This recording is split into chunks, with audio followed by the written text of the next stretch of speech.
There's that. There's sound. There's voices. Birds are chirping in the background. Things are happening. We should be good to go.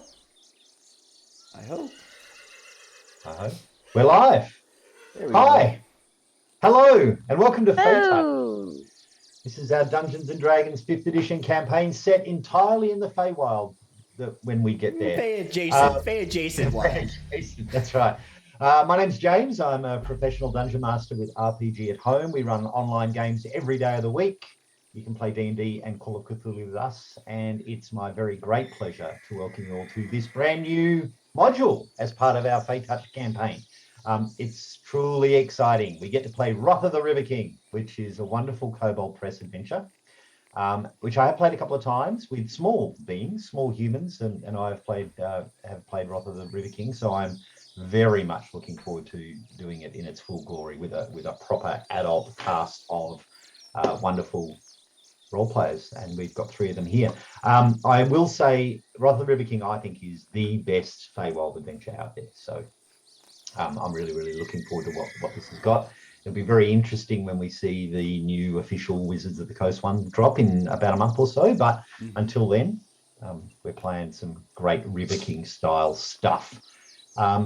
It's a very warm, well met, and welcome to everyone. You may notice one of our cast is missing today. Eric is out, unfortunately. He got hit by cave moss in his bathroom and is feeling under the weather. So he can't join us. When you have no armor on and you can't defend yourself in the bathroom, That's right. That's just like the worst place to get out of the shower and get Yeah. anything. The most vulnerable. That's right. But for everyone else, welcome. Hyla, Trenny, how are you today? I am good. How are you? I am superb. Yeah, I'm not doing much of anything. It's been a long weekend over here for us. Oh, yeah, that's right. Which Labor one Day. is this one? It's Labor Day? One day I think the working class gets off. It's Yes, just, it's a No, weird, they it's a weird don't. one. They don't anymore. Yeah, it's a weird one. Yeah, it's but some people get it off, I guess. I don't know. Trainee, tell us about your character. Oh yeah, the reason that we're here. I played the Hexblood Twilight Cleric, who had a bit of a hag problem, but now everything's fine. So it's all great. 99 problems, but a hag ain't one. That's right. For now. Hopefully. And also, hi Taylor, welcome. How are you this Hi. Doing pretty good. Just got through a very long kind of circuit of weddings this weekend. I'm at the age where everyone's either having kids or getting married, and 5 of my friends got married this weekend. So I am excited. Lord. It is. I honestly don't know how I'm standing, but I'm going to be here. I am excited. Soldiering on. This is the one thing that got me through the catastrophe of a wedding today. So Looking forward to super excited. I play Esmeralda, the Fey Eladrin sorcerer, and it was about to be very excited to be heading home soon because she's tired of this mortal realm. It's mean to her. Mean to all of us. Absolutely. And as per usual, thank you, Jared, for dealing with all the stream and the tech and the sounds and everything like that. Welcome, Jared. How are you today? Hey, I'm good. You know, like I said, bars are moving and they all seem to be working okay. So fingers crossed. As long as it comes out good at the end, I'm happy. Hi, I'm Jared. I am playing Quinn, the Horizon Walker Ranger of the elf type. The elf type. And he is excited. He's not excited to reckon with the army that he's abandoned for. We did the math. It was like 6 days. We said 6 days or so. 7. Yeah. So you know, you can go check out our first installment. James is uploading them. Most of them should be on YouTube, I think. Where we slogged through just like 7 days of just Fey chaos. So check those out. That's great. But yeah. Yes, so we continue our normal Feytouched campaign that we started at Grand Old level 2. We're now at level 5 and starting the module Wrath of the River King that goes from level 5 to level 10. That beautiful mid-level of play with D&D, so it's going to be really good fun. So welcome all. Before we begin, I need to acknowledge the creatives and artists that we use for this session like we do every session. particularly the incredible work of Darshan Fragnani, who does our amazing character portraits. I really love them. He does the tokens as well. And there's new ones coming. I'm really excited. He dropped the latest lot of content for this game that as we meet new NPCs, we're going to be meeting new portraits and new stuff, which is really, really exciting. So thank you, Darshan. Check him out on Instagram. He is a bloody legend in terms of... yeah, we'll have his link in our credits. And side note, he posted to Instagram, and I follow him, which is how we found him in the first place. And I commented, and I said, spoilers. And he immediately messaged me on the side. I was like, I'm so sorry. I didn't know. Can I not post this stuff? I'm like, you can post it. I don't give a damn. It's post your good artwork. It's really cool. So, yeah, definitely check him out. It is great. But none of you guys check him out because each of the monsters has their portrait up about a month before you have to fight them. So, yeah, if you get a guy. No, that's not true. There are also many wonderful artists that are providing maps and art and sounds for D&D at the moment. We provide links to these Patreons when we upload each session onto YouTube. I need to thank Sirenscape for doing the amazing immersive sounds for this game. We run them every week. They are extraordinary. We do wonderful sound links with Fantasy Grounds so that when these guys cast a spell, it makes cool sounds. It's all really exciting and works beautifully.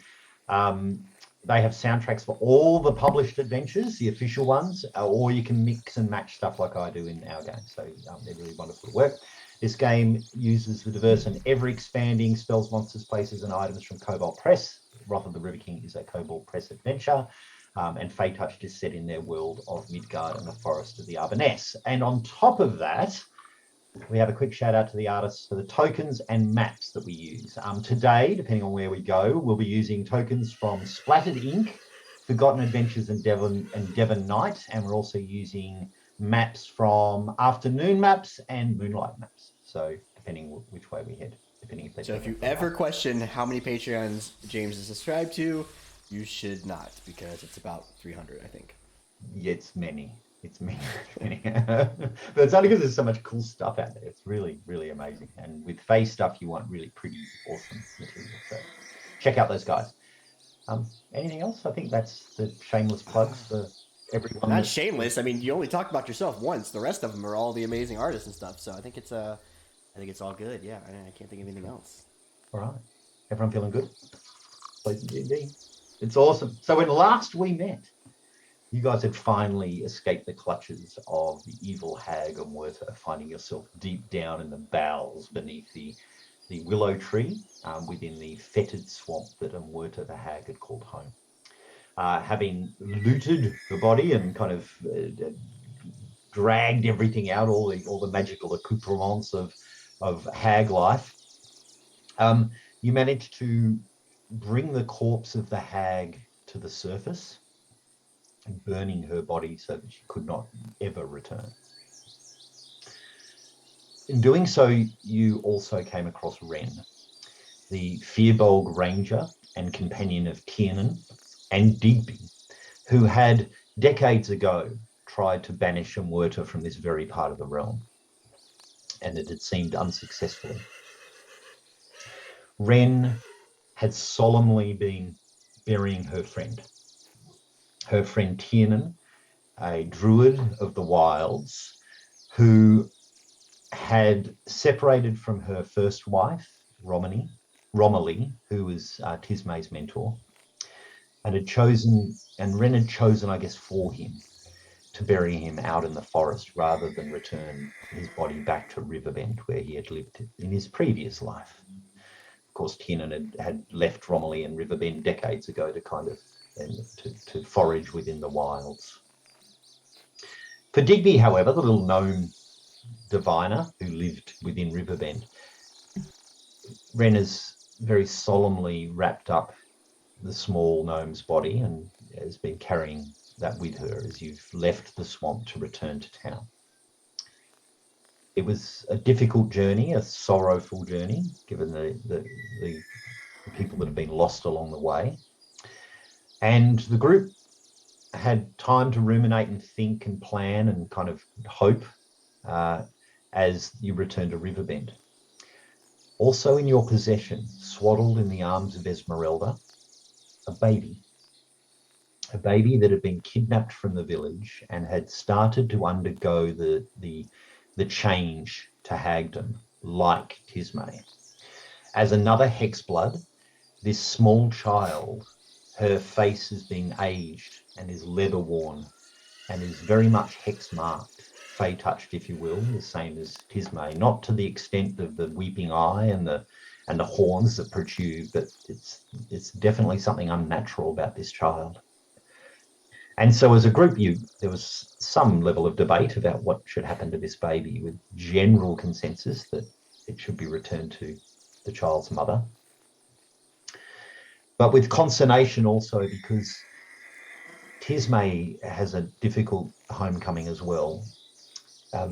She had been given up by her family to the hag, seemingly as a reward for having children in the first place, as in the third born has been given away. And so for Tismé, this is a difficult journey home.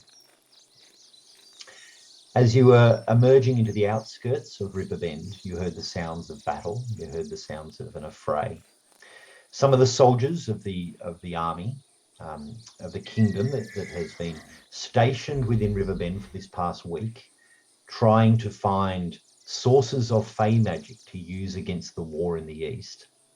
Some of those patrols that had seemingly been out searching, possibly for Tismé, possibly for Quinn, had been ambushed by a group of bugbears and forest imps that had flown in from the trees, setting off these roped traps that entangled people, and causing some level of issue, really, as the battle was joined by our group.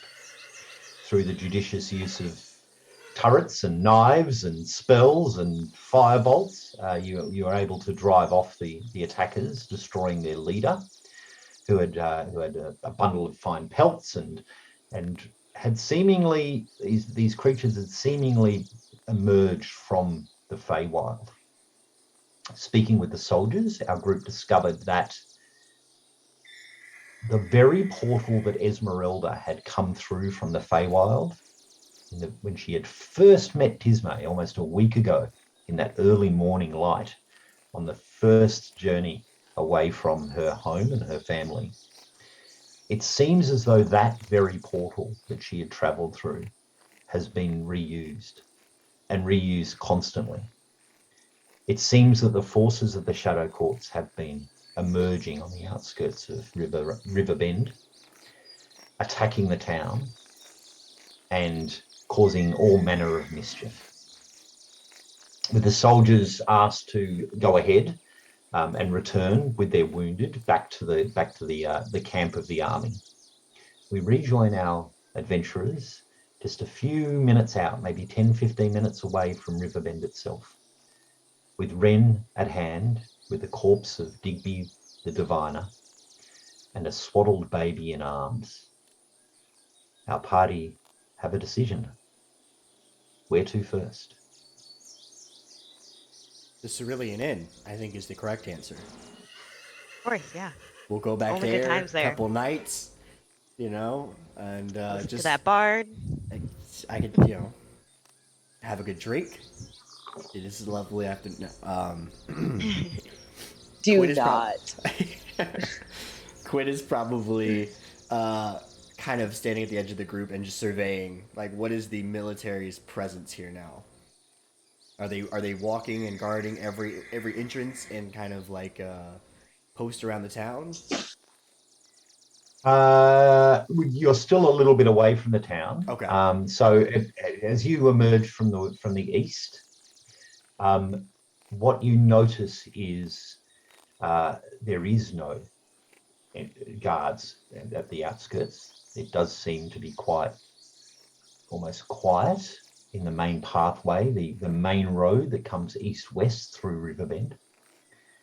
And you realise that you had headed west to go to the mill previously. You are now coming from the east. So in some ways, just the way that you've kind of been going through the forest, I guess, you're coming from the opposite direction. You know that this route, if you follow the road, will pass you by the farm that the temporary army, that the army have created their temporary camp. So the army have created their camp to the east of town. Okay. And if you continue along the road, you will go past them. You do have an opportunity to continue within the forest, skirt round to the south, and emerge at Riverbend by the river, and they'll get access to the main town square. Of course, you'd have to go further west to go to Romilly's cottage, and then further west again if you wanted to return via the river mill. Okay.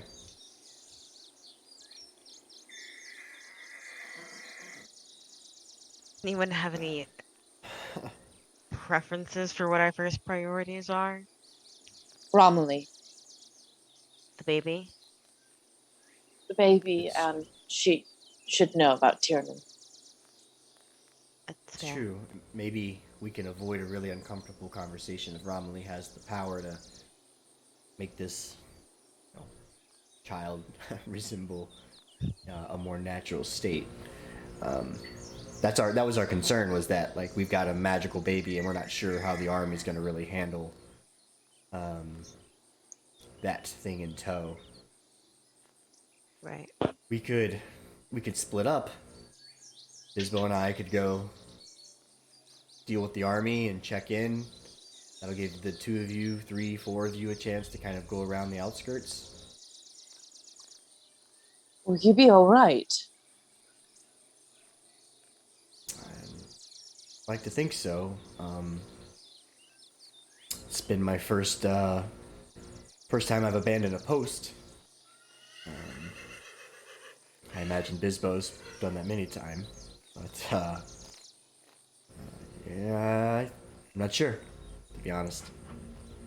Esmeralda's going to turn to Tisbe and ask, is there a way you can keep in communication with Quinn while we go to Romilly?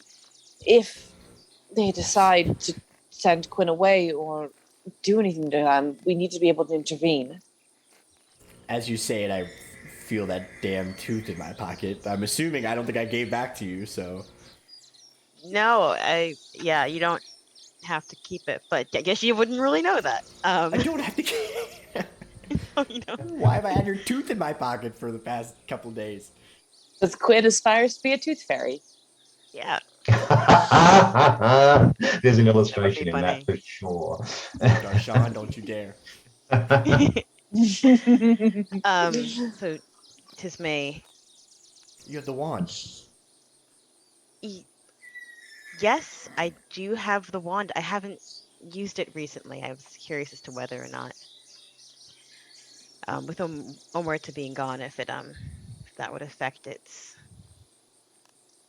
power. So I can use the wand, and if all else fails, and I guess in a not creepy way, if it's entirely possible, Tisbe will do what she did before. Okay, fine. She won't pull a tooth. It's fine. Do they regrow after you pull them? You don't know, but yes. Okay. Well, you do whatever you want to do. I don't want you to have no teeth. She'll do something less creepy.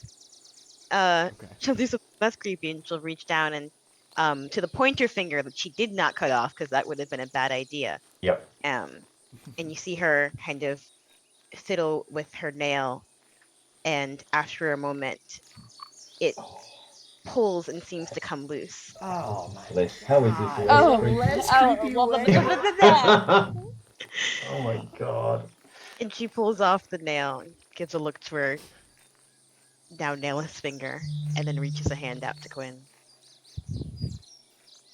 Just deadpan. Not laughing like I am. He kind of like doesn't take it, but puts his hand out for you to lay it in there. Okay, she'll drop it, yeah, in his hand. Just keep that on you.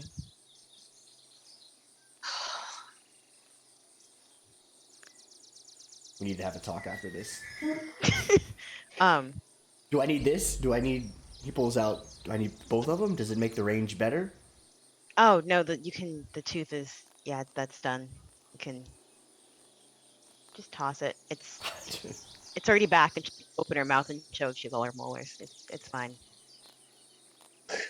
Okay. The hex blood thing is Sure.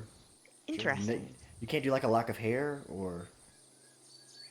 I haven't tried it before, but we could see. Okay.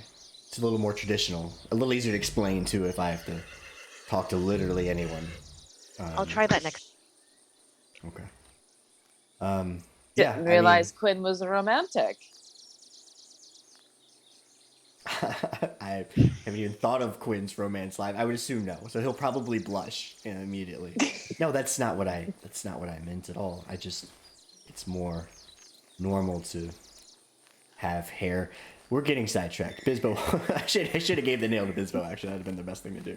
I don't want that. No, give me out of my property. You're crazy, that's dumb.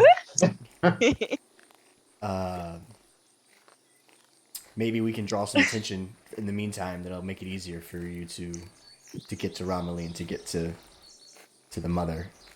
And then we'll try our best to make our way there afterwards. I guess if for whatever reason you don't hear from us though. I'll come find you. Yeah. At least come find Bisbo. I don't think he can take going back into the army and shoveling shit, so. They had him doing what? Carving out latrines, so like if set up an establishment, you've got to have somewhere to use the restroom. You know what? It's not the best practice. He mentioned being in the sewers or something like that before. I understand that, but I didn't realize it. Yeah, this is probably worse than the sewers. I will. If that comes to it, I will deal with it. But we should get to Romilly. Okay, so I've got Tismé and Esmeralda cutting through the woods, skirting the town to try and get to Romilly's little cottage on the outskirts of Riverbend, while Bisbo and Quinn march through the centre road to front the army camp once more. Tismé and Esmeralda, are you doing this stealthily? Are you taking your time to pick your way through to make sure you're not being seen, or are you just kind of beelining through the forest, whatever will be, will be? I think taking our time. Mm-hmm. I would think, trying to stay. Okay, let's do that thing. First rolls of the new module. Let's see how we go with some stealth. Oh, Level 5. We're asking the Fey literally. 16. Okay, apparently she can move. And a 17. Laughing. All right. Bad. There we go. I just knew you guys were going to get roll ones and just beat me to the camp in chains, shackles. So Esmeralda and Tismé depart. Tismé, of course, growing up around this village, knows the byways and the little places to kind of hide and to stop, and guides Esmeralda around the south of Riverbend towards her old mentor's cottage. But meanwhile, emerging along the road, Quinn and Bisbo walk through the centre of town. And what you see... Head. I guess it's wrapped up now, so maybe we're not just walking around with the head. It is bundled up for sure. And what you see as you emerge towards the left-hand side, the large white pavilions that have been constructed to house the army on the outskirts of Riverbend. And it's instantly apparent there's less here than you would have expected. There would have been maybe 100 soldiers that arrived here when you first arrived a week ago. It does not look like that many now. It looks potentially maybe 20, maybe 30, as if they've left a skeleton guard here. A skeleton guard that's just kind of sitting around waiting for things to happen. And banging is a little loud. I'm just going to get rid of a bit of that. Okay. As you emerge, you see that there's a picket of guard. There's two guards with spears and light crossbows to their belts that kind of man the farm fence and gate that would approach to the farm and to the encampment. Looking back, you notice that the three soldiers that you rescued earlier have taken the body of the one that had died, and are currently sitting in the mess tent, just kind of getting something to eat, as the two guards kind of a gesture for you to stop before entering the camp. I've reaffixed my sigil Yep, prior to sure. this, so. Oh. Bisbo, what the hell was your name originally? Doofy. Oh, My name is Doofy. Are we doing this? Are we doing this ice thing? No, that's not going to end well for us, I don't think. I don't think they know. I said it in the tavern, but I don't think any of the soldiers know. Yeah, but if they search you, you've got guns and things. It's probably best we just... And the hag head and other things. I think we just play this a I've little got a whole more bag of hag-related shit. I'd see it in my inventory. Keep that close to your chest for now, I think. That may be a bit of an ace in the hole when we get into the thick of it.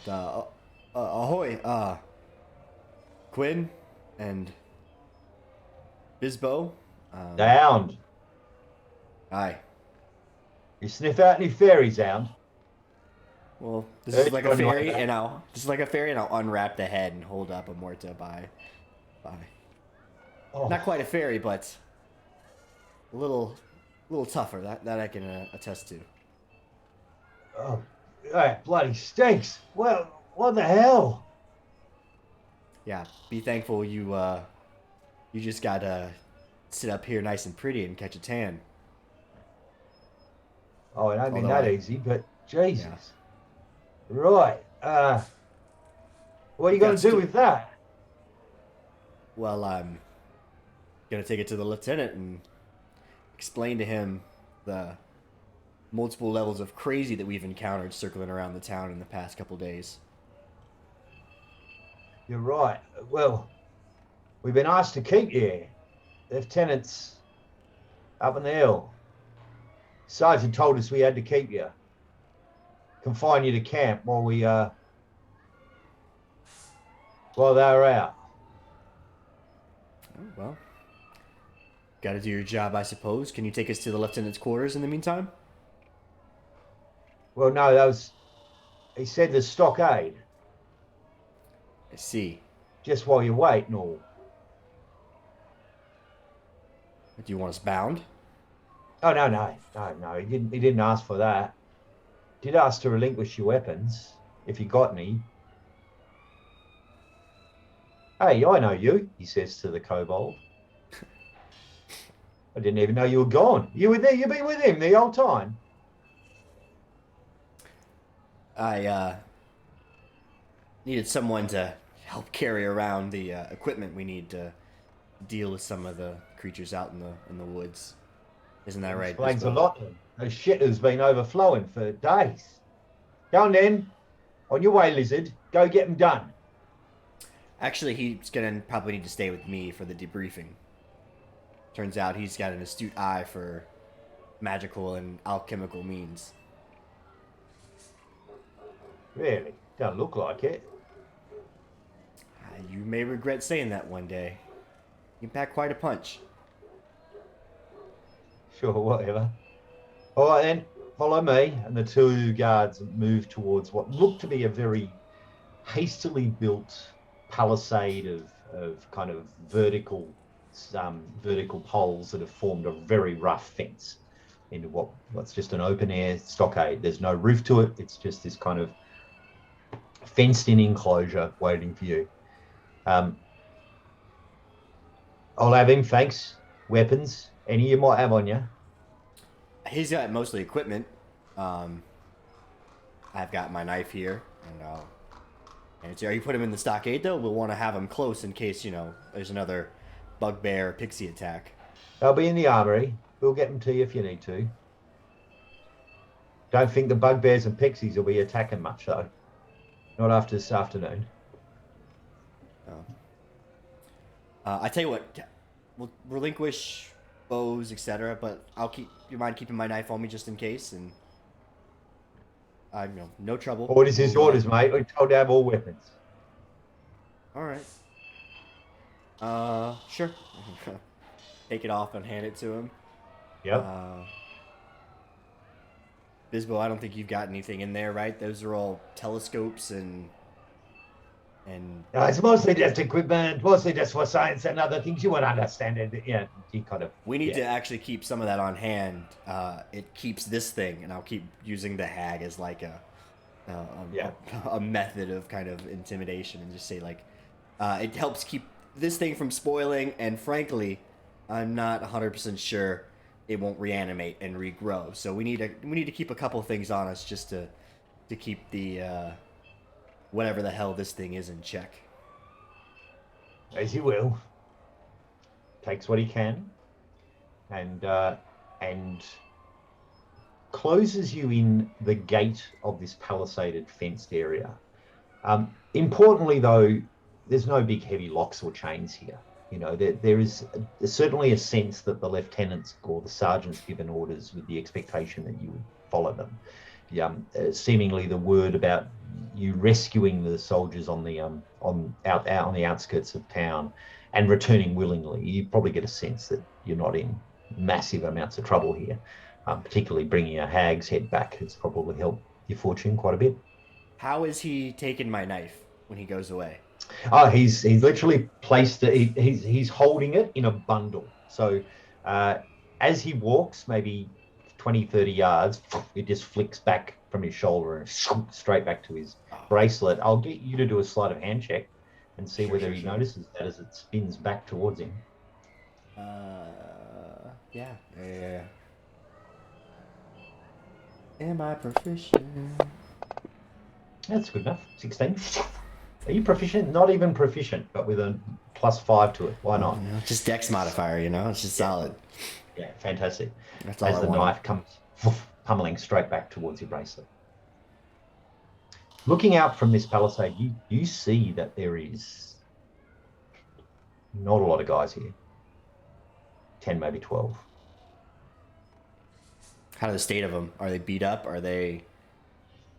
The guys that you'd fought with are pretty badly wounded. You see that the majority of people in here are carrying bandages of wounds of some description. There has been fighting. What you don't see is lots of corpses. You know, you're not seeing like lots of there's no burial sites or graveyard here. You're not seeing kind of shrouded bodies on the ground or anything like that. It looks like they've been fighting, but it hasn't been overly deadly. Just everyone's got wounds. While we're waiting, kind of look over at Bisbo and say, honestly, if you can make a turret, can't you just make a latrine system that dissolves and gets rid of shit on its own without you having to shovel it? Well, I could, but it was just a disguise to get me to here. Really, I'm just on the train looking for my mentor, trying to find out some things. Do I really want to spend my days in shit-making machine? Well, you may have to if they don't let us out of here at the end of all this. You think it would help? We could maybe make some. I've got plenty of stuff. We could put it together. I think it's, every card we can pull right now to stay in the good graces of the army is probably something we should do. So, Well, you're the leader. Why not? Just two lone wolves now in the stockade. And so with that, he starts bringing out pieces of metal and shelly back gems and starts to really ponder. He walks back and forth, kind of pondering how we might put a shit shoveling machine together. And I guess this is how you're spending the afternoon, Quinn. Sure. I mean, if we've got nowhere to go, nothing to do, I can't wait to send Eric a message after this and be like, I need you to draft basic mechanism to, I don't know, maybe just dispose of this shit. If we can get rid of it on contact, we shouldn't need to shovel anything. So, maybe start there, but I'm no engineer. But anyway. And this is what happens when you miss a game. You end up getting homework. You literally get a shit assignment. I mean, that's just what happens. Absolutely. Wait till Taylor finds out what she's got to do. Emerging through the forest on the outskirts of town, you work your way around the main square and around the main parts of the village until you see the plant-enshrouded garden of Romilly. Romilly, the cleric guardian of Riverbend, the worshipper of light and nature and life. She is a cleric of Porovit, one of the old elven gods. And as such, her house is shrouded in beauty. There's flowers and vegetables that grow to almost enormous size. There's a pumpkin vine that's managed to deposit a pumpkin on the roof as it's grown. And the last time you were in this cottage, you'd escaped out the back door, running literally from Quinn and Bisbo as they arrived in the front door, as Romilly had you guys bustled out the back to return home to gather up the last of Tismay's clothing and possessions before escaping to the river mill and then on into the forest. You see the telltale white and grey chimney smoke coming off the chimney. You see that the front garden of this beautiful cottage is buzzing with bees and insects. And you emerge out of the forest, certain that you haven't been seen, on the back door of Romilly, the now widowed wife of Tiernan the Druid. Almost silently with you, Ren the Fearbolg Ranger kind of stoops down low beneath a bough and gently holding the shrouded body of Digby. It's almost a mirror as you're watching her carrying the adult form of a gnome at the same time as Esmeralda's carrying a swaddled baby, as the two of them follow you, Tismay, emerging from the forest into the backyard of Romilly. I guess just continuing to keep an eye out for anyone. Tismay will approach the back entrance to Romilly's abode. First listen to see if she hears anything from the inside. You can see just from the back that the telltale shadow and silhouette of Romilly probably doing something in the kitchen, working back and forth within the kitchen. You can get a sense that she's home.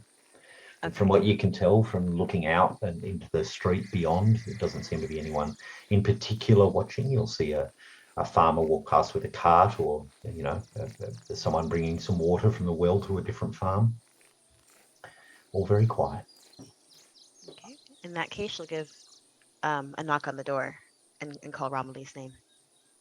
Quietly, but... The door is very hastily opened, and the haggard-looking crone-like face of Romilly peers out. You see her dreadlocked kind of grey hair that's been tied up into a plait at the back of her head. You see her multiple earrings on each ear as she gazes out towards you.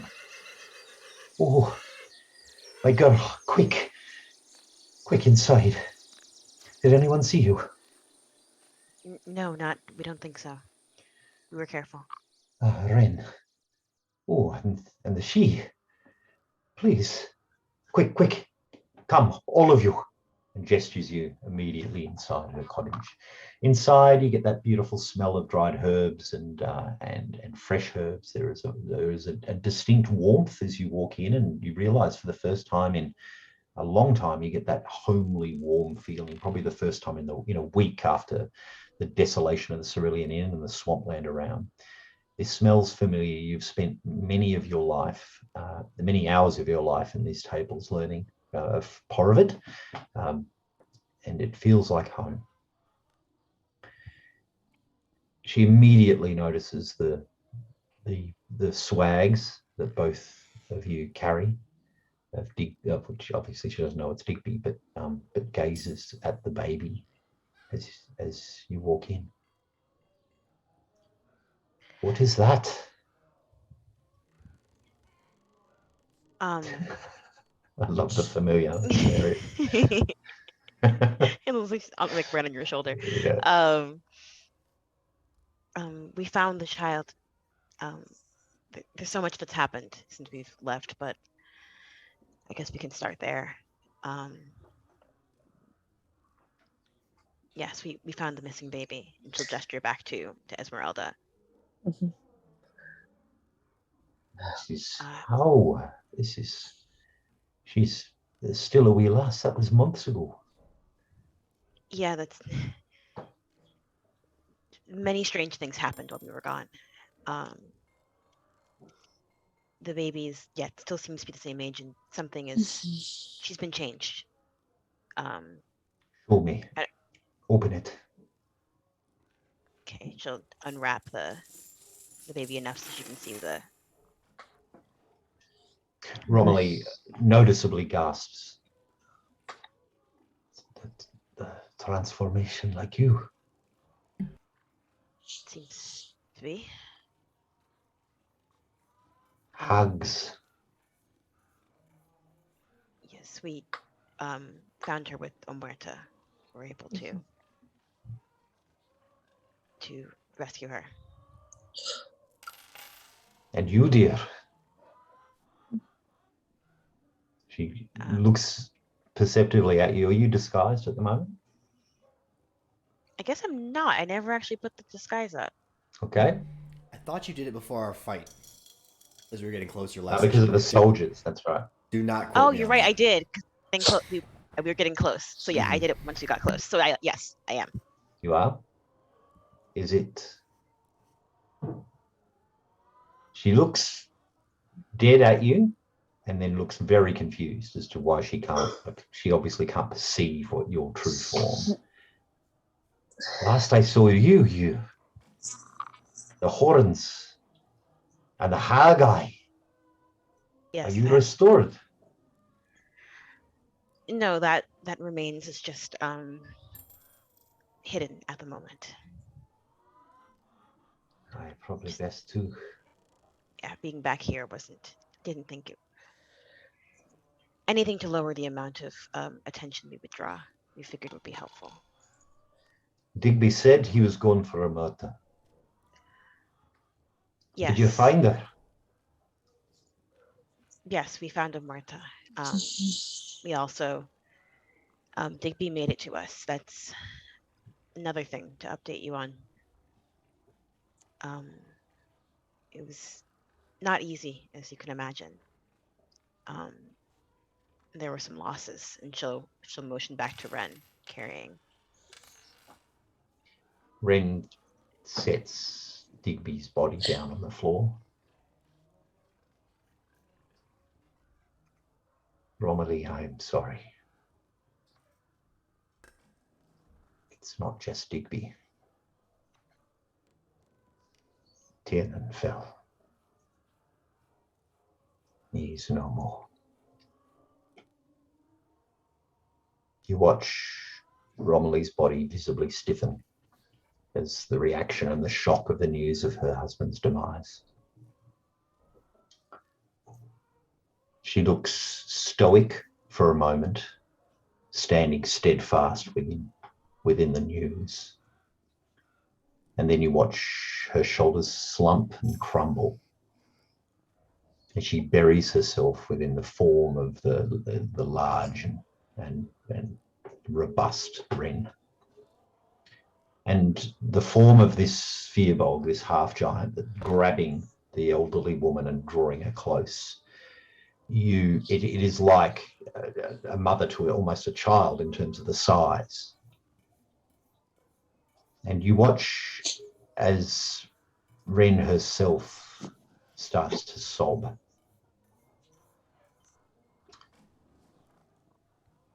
You sense you're watching the two women grieving for the same man.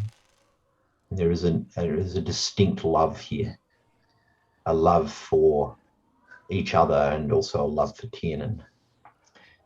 You hear Ren whisper very quietly to Romilly, I'm so sorry.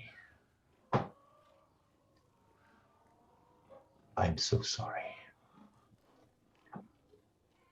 Romilly responds and says,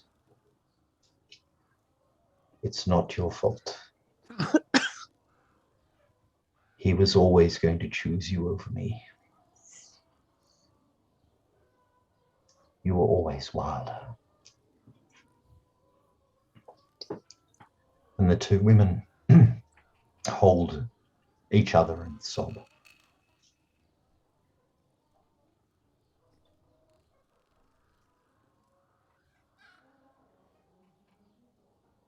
I'll just stay quiet on the side.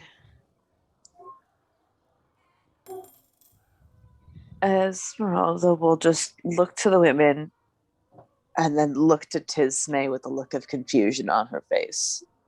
Like she's sad, but she just not quite grasping what she just heard.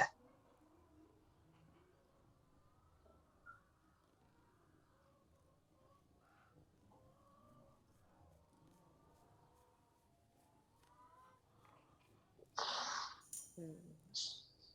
I Romilly, don't think. sorry, go, Latrine. Oh, I was just going to say, I don't. If Tisme saw the look, I don't know if she would respond to any particular way. I don't think she has any more insight. Romilly brings herself together stoically, real, with that long, uncomfortable silence where there's two people watching an emotional moment. She kind of shrugs herself. And that is done. We must go to work. Is that Digby? And Red solemnly nods. He can be saved. How long ago did he fall?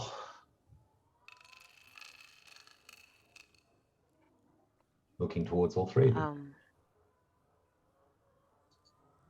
No more than a Had day or to. two. Mm-hmm.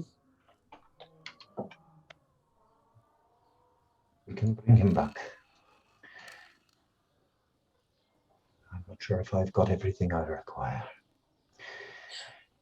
But we can get to work. We'll need to harvest things from the forest, oils, unguents, and the like. Let me know what you need. I can go looking. Yes. Yeah. But it's no longer than 10 days we can bring him. This takes some time. We'll have to work through the night. As for the wee thing, I'm not sure if I can reverse this. Normally, hags require a willingness. Is it possible the baby could have accepted her fate? Did you accept yours? She looks at you. I don't know if she's noticed that part yet.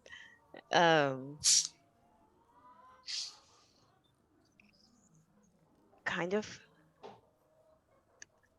Although it's possible, well, the baby couldn't have accepted her fate exactly. There was something that Amarta said. It seems that the mother of the child may have made a deal of some sort with the hag.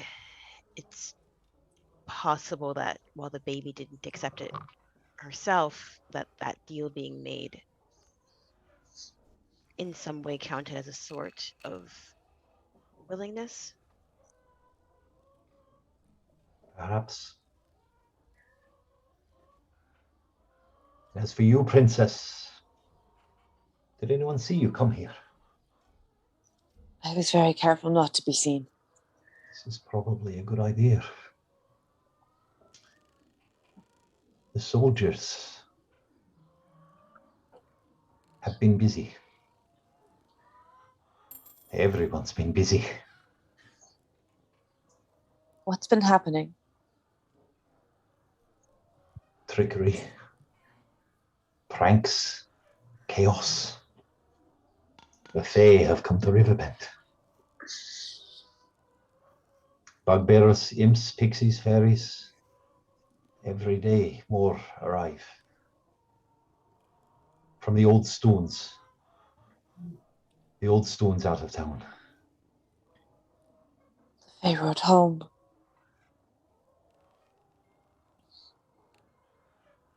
I'm not sure how they got here, but the soldiers have been fighting. They left this morning, marching to the stones. Marching to the stones. Aye.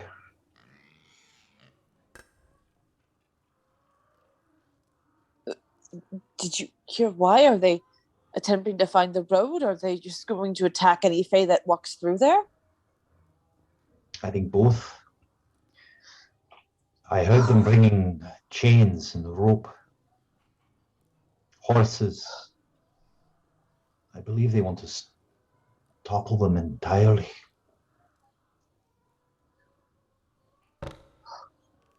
They're either going to get themselves killed or put themselves in a place they will never be able to return from. That Sergeant Funksteld. He's not a man to be trifled with. I'm sorry to say it is made. Many of your family have been questioned by them. I believe they're under house arrest. Soldiers guarding their very door, waiting for your return.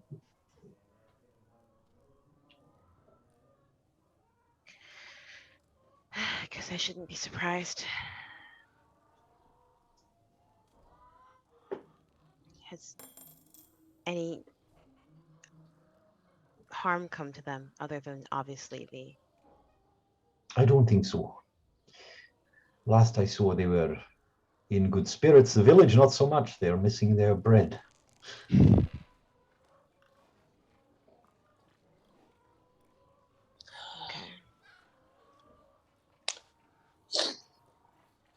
Guess I'll have to find a way to fix that.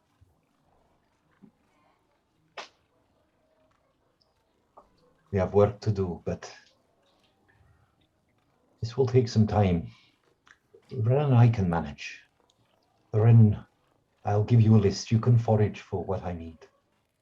We have some days. We'll be able to restore Digby. What shall we do with the babe?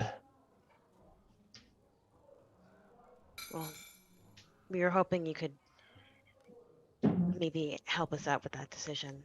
We figured no matter what happens in the end that the baby should be returned to the mother. Even in this state,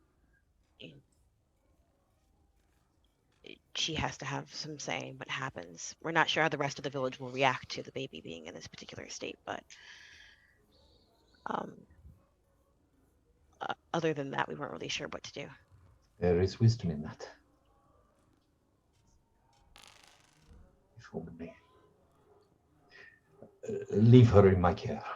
I will see what I can do. If I can do anything, I'll pray. I will pray.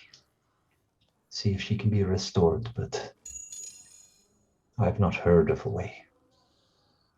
And in some ways, she looks at you in the same level of wistfulness, sensing that you've turned against Porovit for sure. You've turned to Sarastra. In some ways, the same regret of being unable to help the baby applies to you, I think. Well, if we can help the baby in any way, anything that we can do, we'll try our best. Of course. Of course.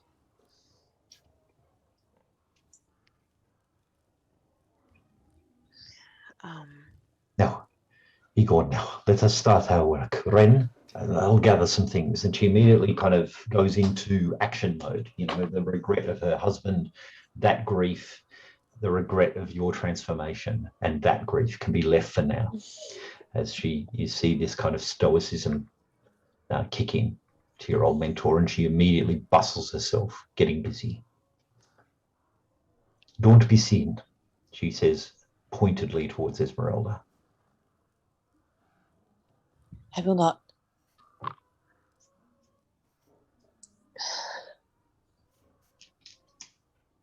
Esmeralda's going to turn to Tisme and Would you like me to wait into the forest while you reunite with your family?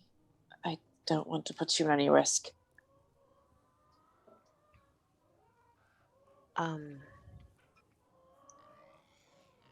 Yeah, it might be difficult for us both to get there unnoticed. Yeah.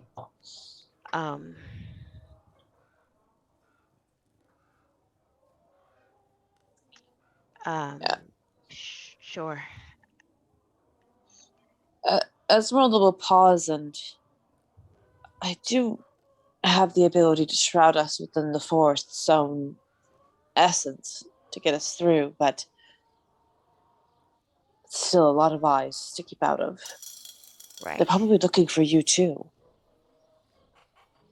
I might be able to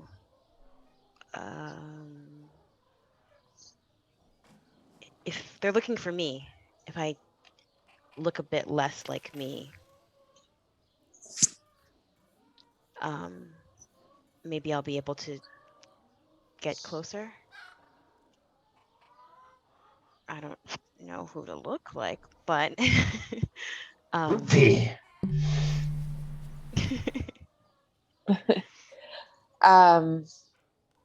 Let's see.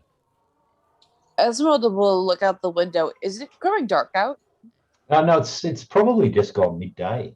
You emerged kind of within this, in the mid morning. So a lot of the afternoon to go. Sorry. Esmeralda, you listen like she's really uncomfortable and I just don't want to leave you alone just in case something happens and I can't reach you because I don't know what's going on. And please don't give me a fingernail. Please don't give me a fingernail.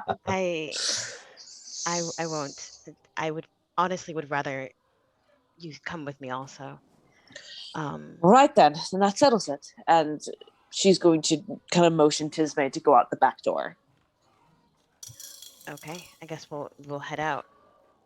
Mm-hmm.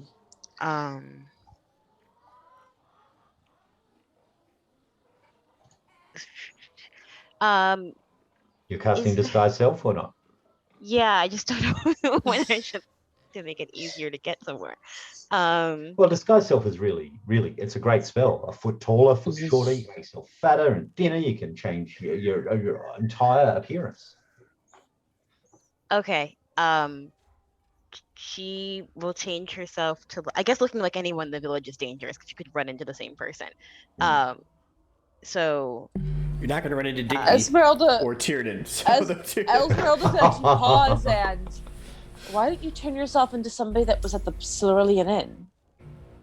How about that gnome girl? Oh yeah, Penelope.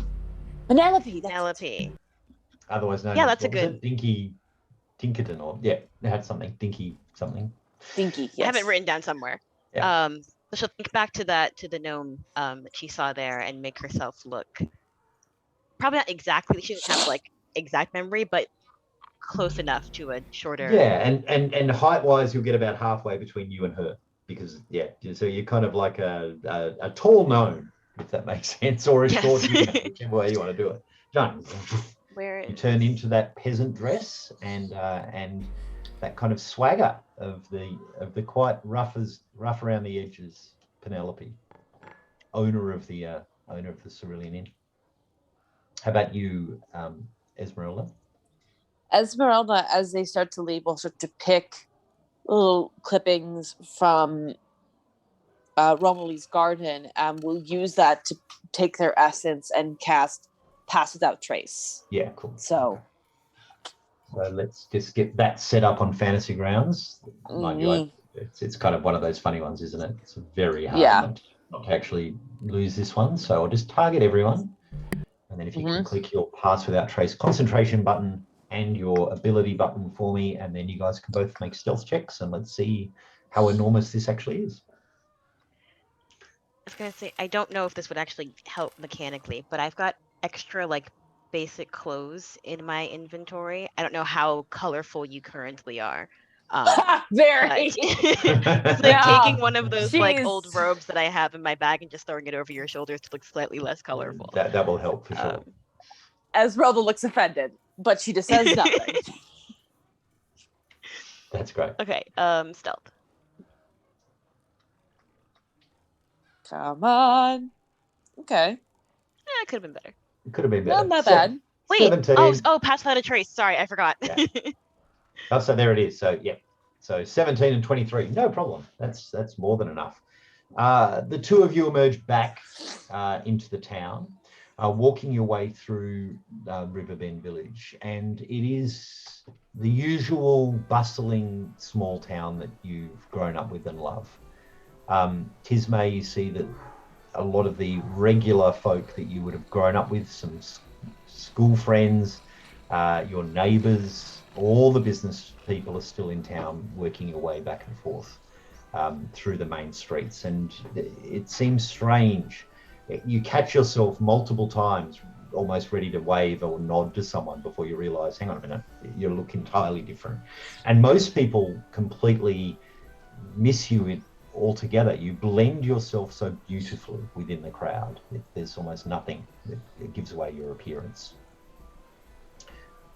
One thing you do notice, though, as you cross the main square is the Golden Knight Tavern, the main inn that your father would drink at. And you met Quinn and Bisbo for the very first time.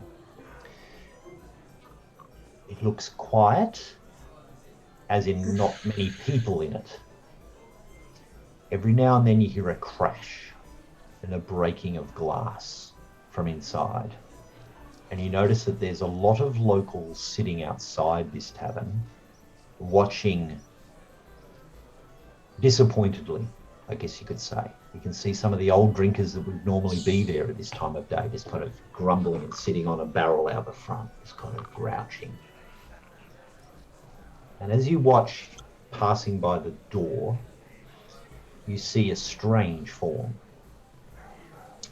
With the feet of a goat and the body of a human with the large horns protruding from his forehead, a satyr holds a tankard out in one hand and props an arm up on the door frame of the tavern, downs the tankard with one hand and openly urinates onto the square as he kind of just like this.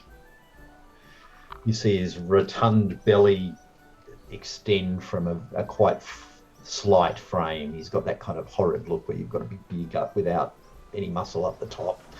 He kind of belches loudly. Just kind of looks around and starts to scratch a bit as he finishes draining. And then heads back inside the tavern. You see some of these old barflies out the front start grumbling. As you both notice this as you walk through the square.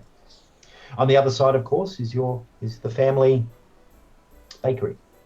And in front of that, you see that there are two guards in full guard regalia, two soldier regalia, soldiers of the kingdom, standing on spears. One of them lazily lounging. You get a sense, like I explained to Quinn, they're under arrest, but there's been it doesn't look like it's overly kind of, high security going on here. I guess as we're getting closer, Tisney will lean over to Esmeralda. Should we try to act normal and go through the front, or sneak in somehow? You see, Esmeralda's going to look at these two. She's smiling as she's plucking off the disgusting fabric that you put over her. And she goes, oh, I've got this. I've got this, Tisney. You just wait right there. And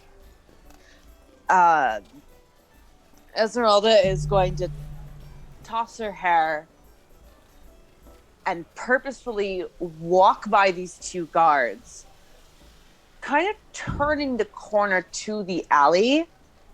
She's going to pause, look over her shoulder at them, and then crook a finger as if telling them to follow her. Sure, make a just straight up charisma roll for me. Charisma? Yep. Oof. No, wait, hold on.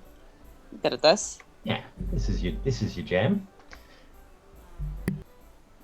What the Oh my! Why? This is literally what I built her for. Why? I'm so upset right now. Oh Ah! You crook the finger and sidle your way back into the alley and get that horrid realization 2 or 3 minutes, like a minute or so later, they just haven't noticed you. It's kind of that embarrassing, frustrated. And Tisma, you're Esmeralda standing is just in the like, square dressed as a gnome, just kind of watching as these two just kind of just waiting. don't even clock it. They don't even notice. Esmeralda is literally just sitting there going, I hate the mortal realms. I hate this place. I hate the way it smells. She's just not in a good mood about this. Okay. So, well, with that not working, she is. Give me just a second. Tisma, Maybe you want to do we'll anything? wait. She'll wait for a little bit to see whatever's gonna happen because she doesn't really know what she's waiting for. Yep.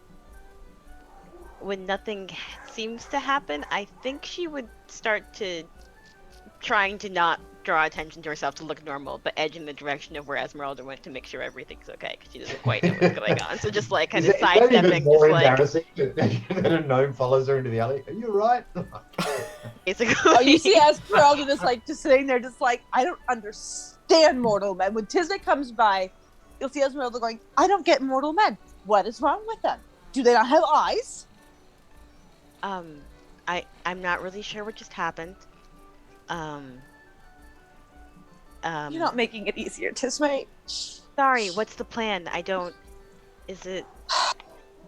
I was hoping to lure them away from the door.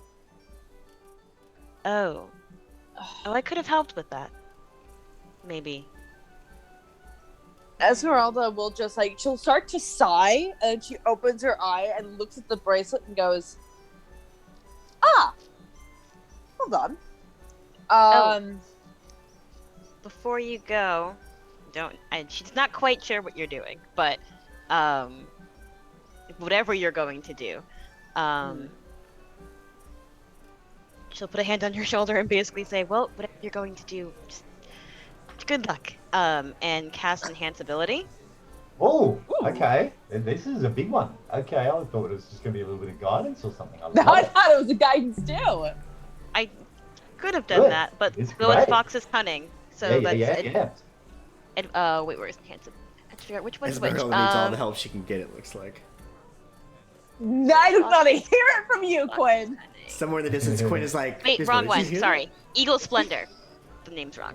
Yep. Which is the one... There it is. That's it. There we go. That's the one. She's not quite sure what you're doing, but you're trying to lure the guards away. She's like, yeah, you're trying to be cool. So yes. Oh. We've lost her. That's okay. Keep going. So yeah, she'll just give her a tap on the shoulder, and give her just a little bit of that, kind of a little bit. She has no experience with any of that. She wasn't exactly. Tisma was not the charismatic individual growing up, so. This is entirely new, of course. For sure. There is a prayer involved here, though, where you place your one hand on your holy symbol and kind of it's as though you're imbuing magic from within the space, from within the forest, within the area around you, and in your mind you think about beautiful bird, this beautiful entity that would grab someone's attention. You kind of imbue that onto Taylor. That's not onto Taylor, onto Esmeralda. Meanwhile, back at the camp, as Bisbo has strewn all of his tools around on the floor and is putting together this poo removal machine, Quinn, you hear the sounds of noise and shouting. What you see is maybe a dozen more soldiers returning through the main gates. They are holding each other up, supporting each other's weight. You can see some of them are significantly wounded, and you see that almost all of them have small little arrows that are kind of pockmarked. And in fact, some of them, these arrows are maybe 2 to 3 inches long, and they're entirely, some of them have got like faces full of these things that are just kind of like, and they're ripping them out just in pure agony. As this dozen come into the camp, you hear shouts, and the first thing that you hear is, "Get it! Get that cold iron! Get the iron in there now! Fuck these little buggers!" As they stride towards the blacksmith's part of the camp. Sorry, Taylor, we dropped you for a second, but we soldiered on. There she is. There I am. Apologies. That's okay. We've shifted scene. We'll come back to you very soon. Let me just fix this because it's gonna drive me nuts. Sliding people around. I'm sorry. Well, No, you're fine. It's not your fault. Did that do No, it? but I am in a Beautiful. I am in a 1v1 Comcast. there we go. There you go. Okay, I'm sorry. I was preparing to shift the scene into 3 in case I needed to. But so I can hear them coming down from where they were at, and they're cursing and swearing. They've arrived through the gates, and what you see is most of them go straight towards the blacksmith area to try and find themselves weapons of cold iron. Do I see the lieutenant or the lieutenant or the sergeant? No, neither. Neither have returned down the hill. I'm not locked in here, right? No. Nope. There's a definite honesty system going on. Yeah. There are guards within eyeshot. The same guards that are guarding the gate can see the front area of where you are, and they're certainly on alert as things are happening within the camp. Are they within like earshot? Like, can I? Kind of if you wanted to yell out for them, for sure. They wouldn't be within earshot to overhear any smaller discussion. Yeah, I'll just kind of yell out, "Oh, hey, oi, soldier! What's going on?" Are you calling to the guard or one of the new arrivals? The new arrivals. They're putting up resistance. Heavy resistance. Can barely get the chains around the stones. We've toppled 2, but they're coming in even faster, even harder. Nasty little buggers. These pixies, they're firing arrows left and right. Did you close the portal? Sorry, the what? The door, the gate, the opening? Well, that's what the sergeant's got us toppling the stones, yeah? With chains and ropes. We're dragging them down. Is it working? We got 2 down, but then they started coming in even faster.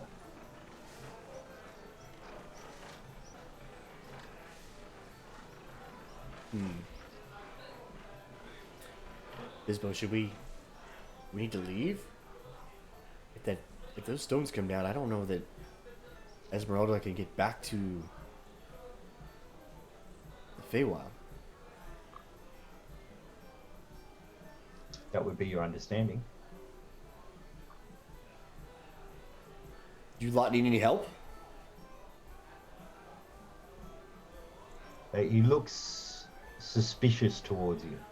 I am yelling at him from the jail, I guess. So that's probably. I guess I'll step out from inside the jail and show them. Open the door and just got to stand there. Yeah. Well, I don't know. Aren't you the hound that went missing? I am, but I've also probably killed more of these creatures than any of you.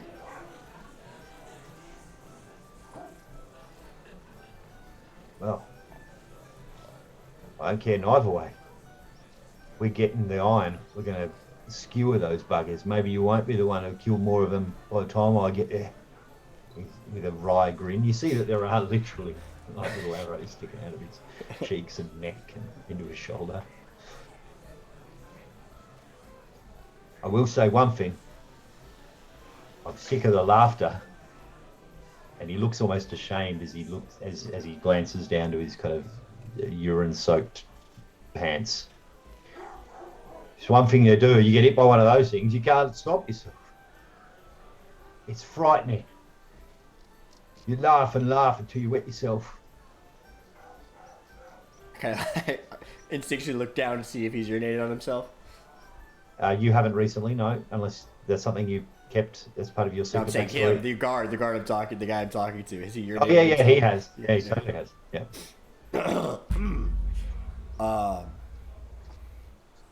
I'll So kind it's of a bit of a poo and wee episode for me this week. I don't know what's going on. You drew these cards up. Huh? The Feywild, man. You know, that just seems like it's their bag. I'll look at the gate guards. Kind of seems like they need help. I mean, do I sit here and wait while they're getting besieged by the... This is gonna need a persuasion roll. Sure. He has his orders. This may not be the best thing for you, but we'll see. Don't know how persuasive Quinn is.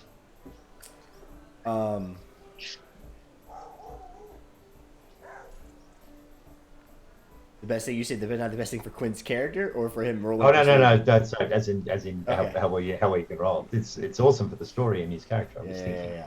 Okay. Well, no, yeah, he's not persuasive. He's a big asshole. 15. 15 is pretty persuasive though.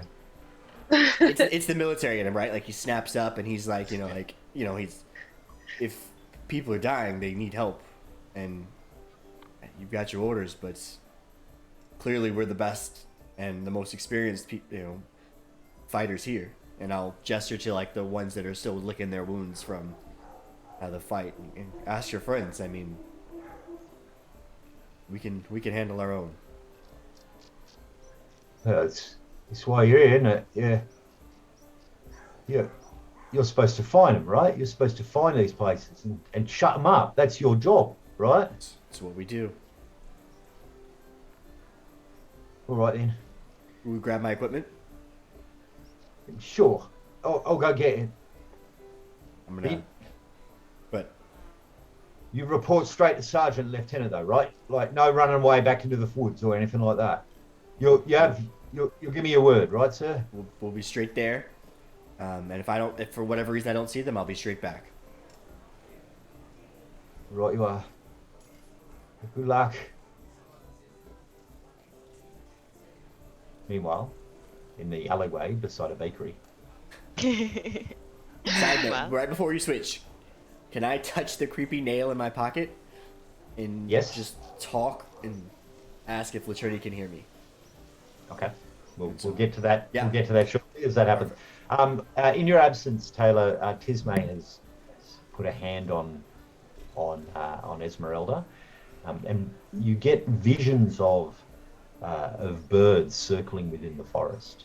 You get a sense of this star-filled night, twilight-like forest in a vision, and with it the plumage of a beautiful circling bird.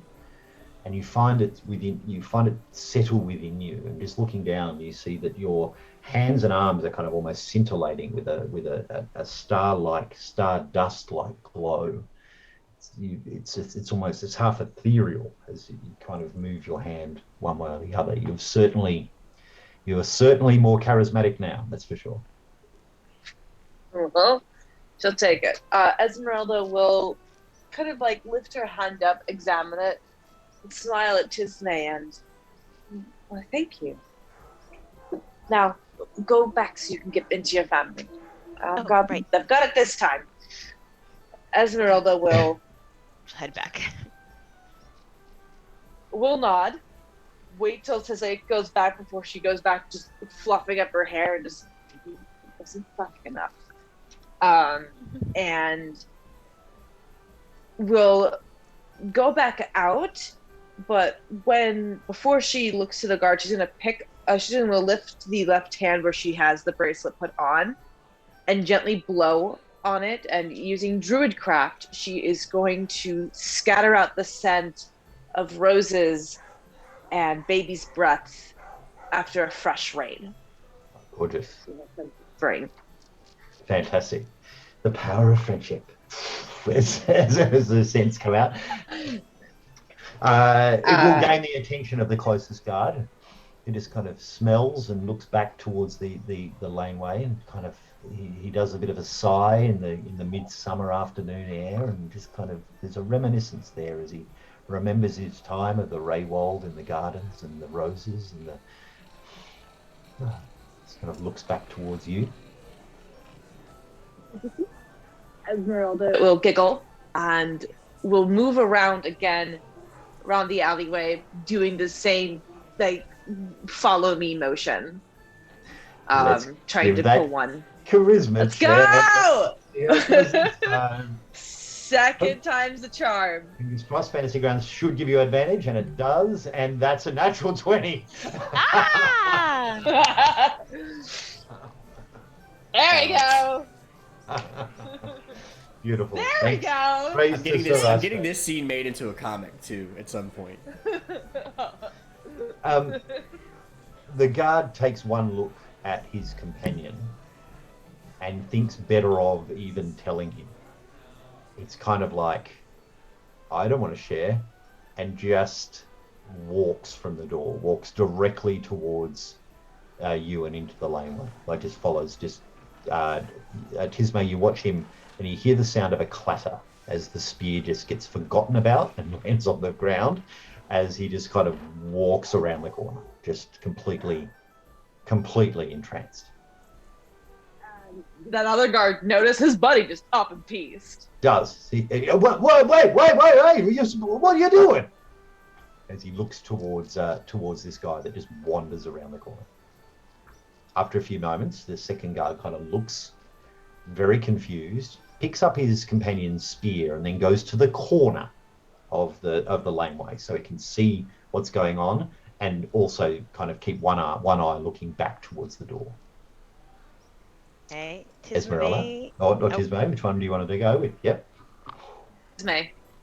Assuming that was the distraction. That's what was supposed to happen. Mm-hmm. Yep. Tisme will try to look unassuming and just like whistle or something. Like, yeah, that's what people do, and just walk up to the to the door, glancing over at the guard, probably not subtly at all, and just see if she can just, as if it's a normal day, walk into the front. Just a straight, ballsy, walking in, see how we go. I'm going to give Probably you... like, oh, it's the bakery.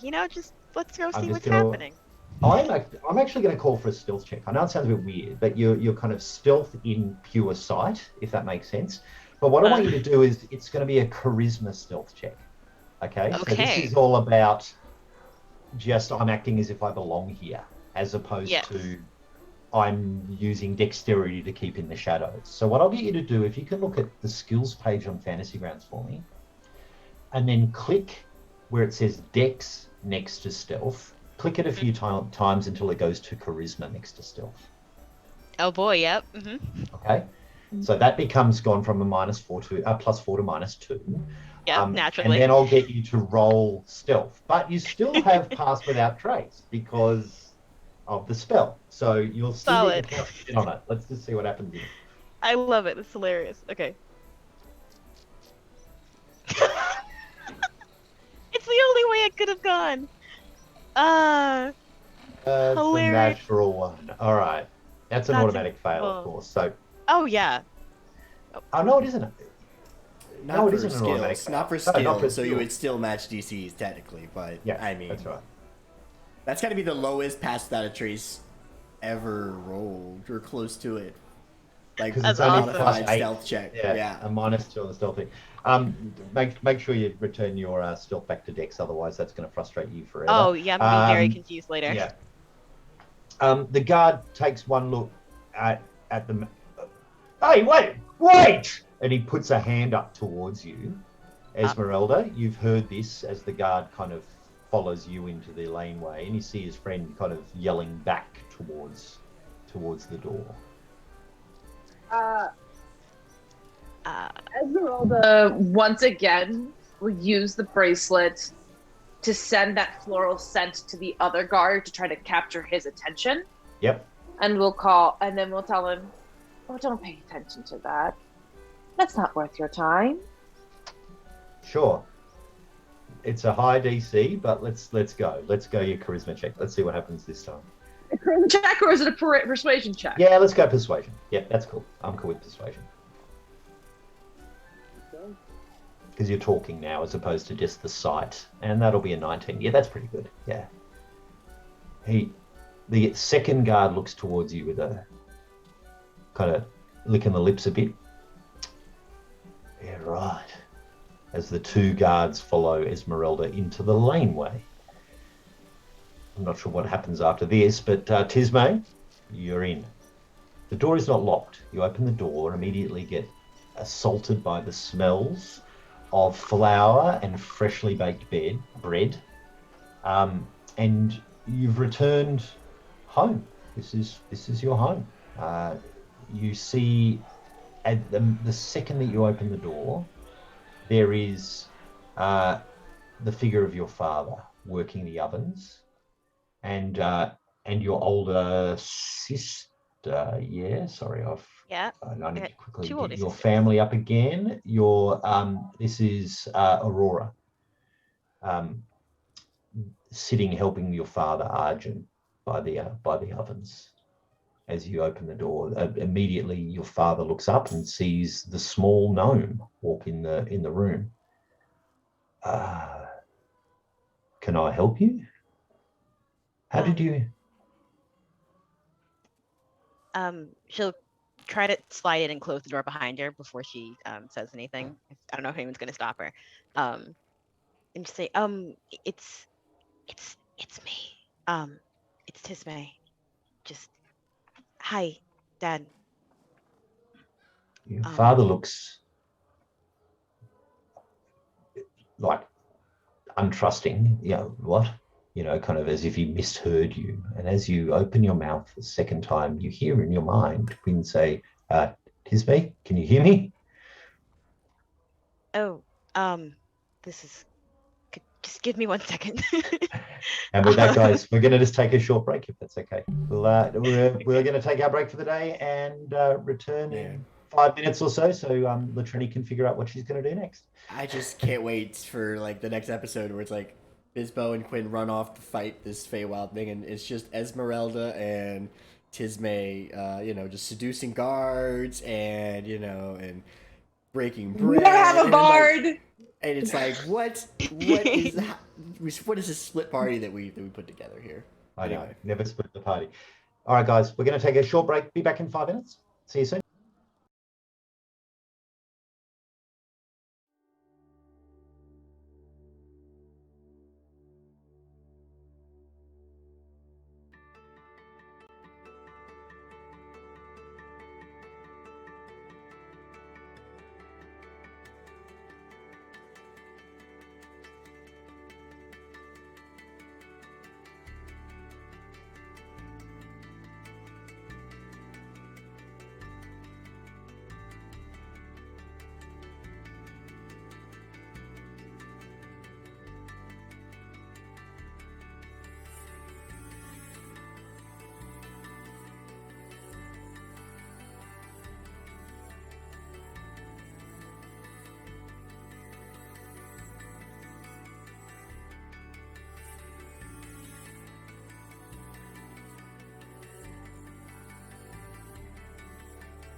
Hearts. Moving back over. All right. We should be live. We're live. Hi, everyone. Welcome back. Welcome back to Feytouched doing Wrath of the River King. Brand new module with a fantastic Feywild campaign. I'm James. Nice to see everyone again. We return to this crazy adventure as Esmeralda has managed to distract two guards out the front of Tismay's parents' bakery. As Tismay, the Hexblood, disguised as a gnome, walks into the front door with a very confused father looking in front as she says, "Hi, Dad, I'm home." Meanwhile, Quinn, in an army camp just on the outskirts of town, has decided to join in an attack on some standing stones where soldiers are trying to seal a portal to the Feywild. As a last thing, he's pulled a fingernail out of his pocket, spoken into it, which because of the Hexblood thing, Tismay hears his voice within his ears, and out of context, that's Dungeons and Dragons, folks. As Tismay hears, "Tismay, can you hear me?" from Quinn. So yeah, Tismay will tell her parents, excuse me, I guess put them on hold or something. And then Go get your mother. Go get your mother. He says to your elder sister. she'll close her eyes for a moment and focus on the distant kind of vibe that she gets of where Quinn and the nail are. And respond, yes, I can hear you. Delivered the baby to Romilly. Meeting my family now. Are you okay? Am I responding now, or you want me to wait until it's my turn? I don't know how time works. Yeah, I was just asking the DM. Go ahead and go now. It's your turn. Yeah, go now. We can have this discussion, and then we'll stay with Tismay for a while. Soldiers are dismantling the stones used to get to the Feywild. Bisbo and I are going to help.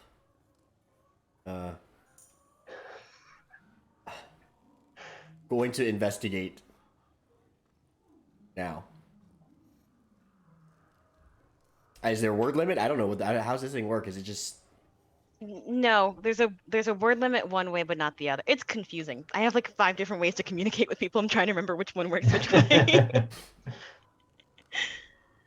No, you don't have a word limit. I do. Okay. She effectively perceives you through the space. Can hear you she talking, can only basically communicate one way. Oh, Jesus. It's kind of a half scry. So, the military is suspicious of us, as we suspected. Maybe an opportunity to win some trust and see what's going on with the stones. I don't know if you and Esmeralda should be there or not. It might help. I don't know why I'm speaking half sentences. It might help us win position with the town, but I'm worried that they may arrest both of you on sight. They've already half arrested Bisbo and I.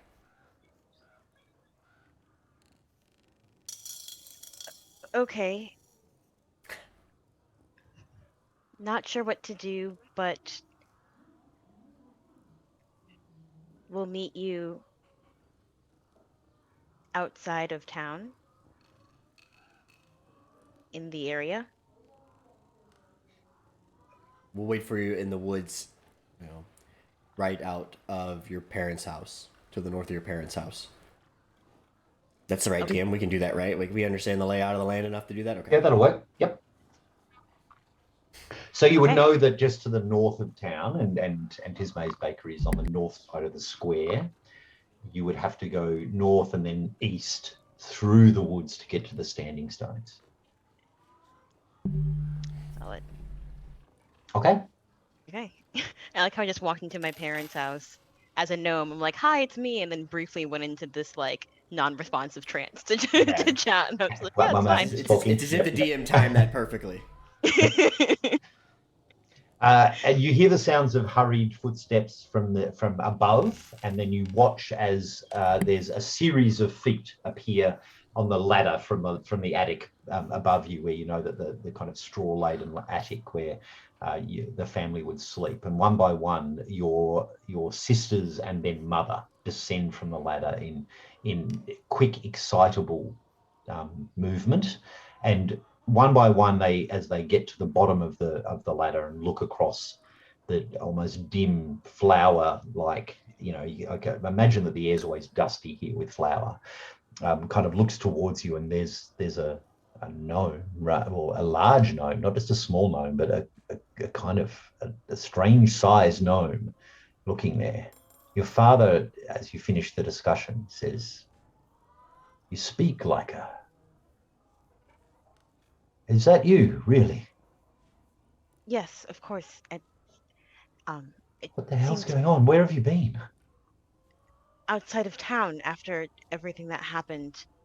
Um, you sent me off with food we ran. And it's been quite a week, but we returned to the town and I heard that you all were under house arrest, and I The just soldiers are wanted. looking for you.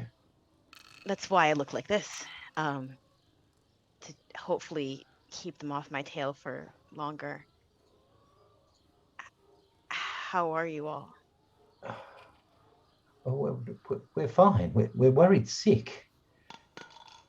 Hmm. Everything's all right. We're getting along with plenty of food, plenty of bread.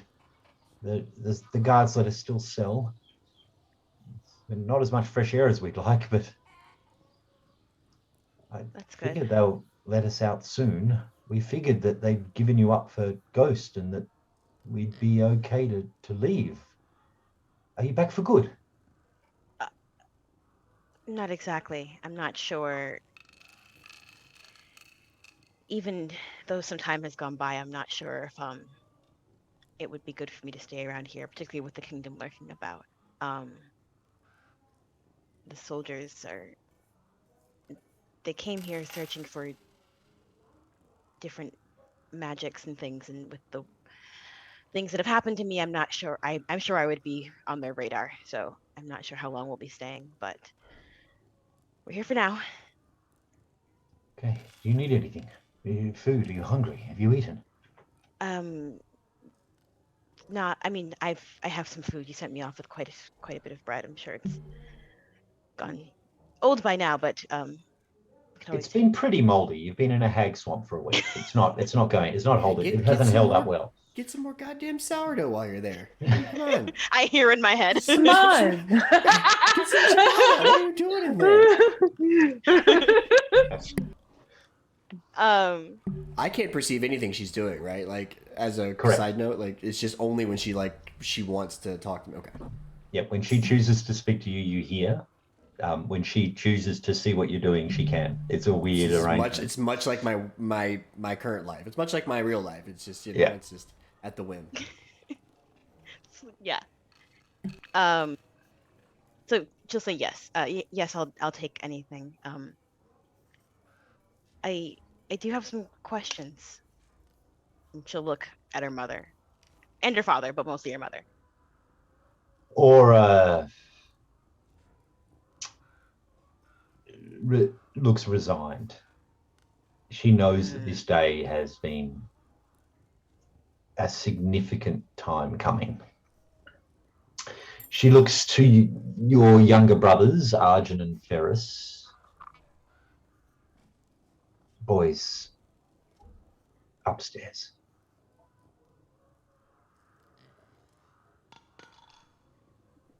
Seeing the mom shift in demeanor when she mentions that, you'll see Tisme, like her shoulders will slump a bit, like she almost like a little part of her thought like maybe then the hag was lying, but seeing the mom's kind of reaction to that, she's like, okay, so this is really happening.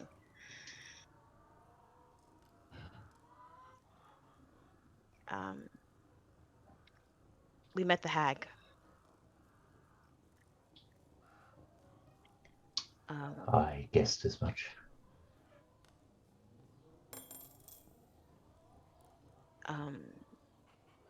And she told me that the reason this was happening, the reason she was after me, was because a deal had been made. Before I had any part in this.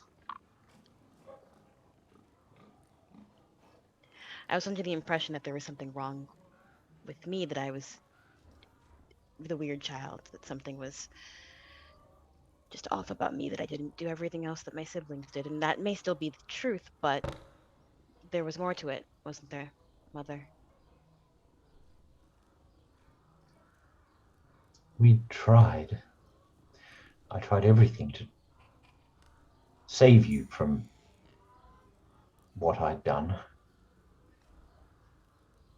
It's why we gave you to Romilly. We figured if you confirmed, if you were chosen, if part of it, it would save you from her grasp. I didn't work out so didn't well. have a choice. If not you, then none of you. None of you would have lived. You included. I tried. So I was the Romilly, sacrifice. you were the price. If I were to have children, Romilly couldn't help. Your father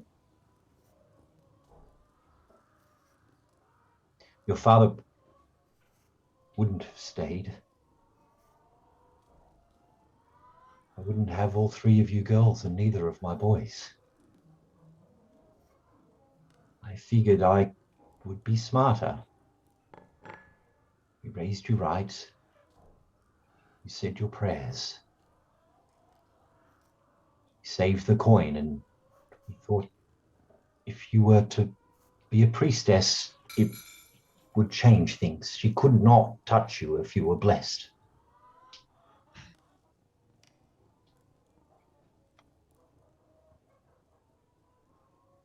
We were wrong. Very.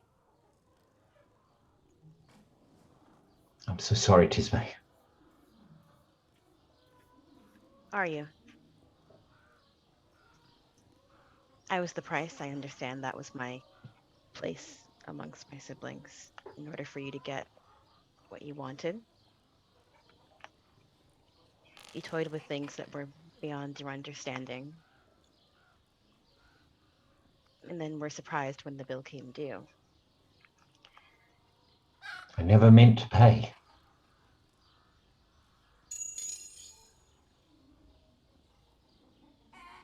No, you didn't have to. I did. I'm sorry.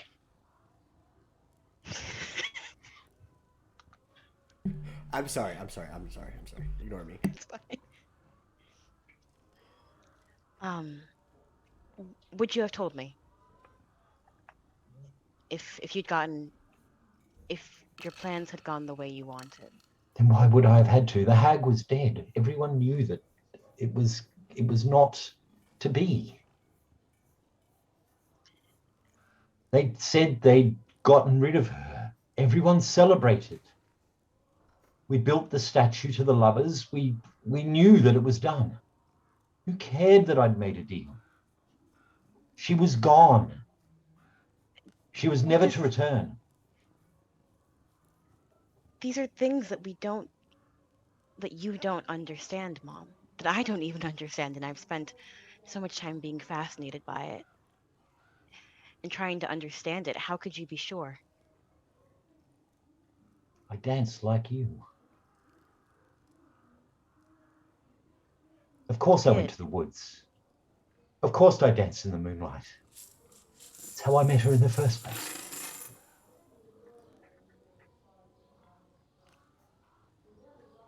Mm-hmm. I prayed.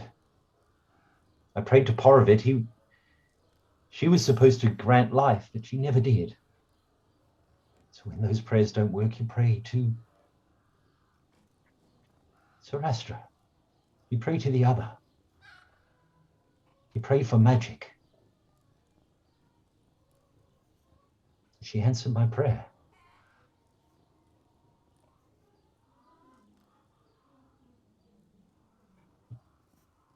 I'm This sorry. was the outcome.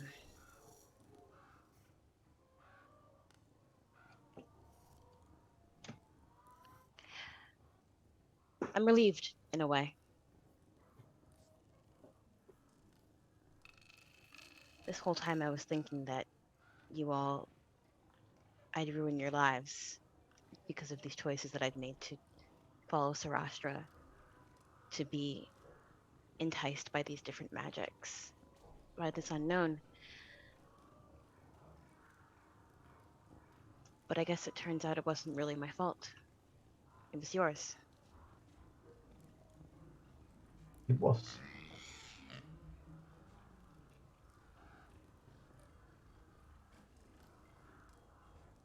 It was.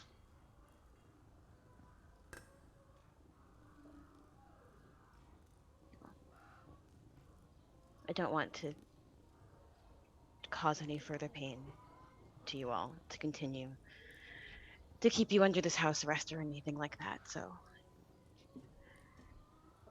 I don't imagine I'll be staying around here. Not like before. She reaches towards you as if to motherly desire to hold you once more, to comfort you. Tismay I won't step back, but I won't go towards her either. She'll just kind of stand there unresponsive. It's an uncomfortable embrace. You are a gnome. You don't look the same. You don't have the same body. And the second that her arms embrace you, you sense that she knows that this is not right. It doesn't feel right. It doesn't feel like you. And of course, with your stiff body, and so it doesn't last long. She kind of lets you go, takes a step back, and very ashamedly kind of averts her gaze from yours.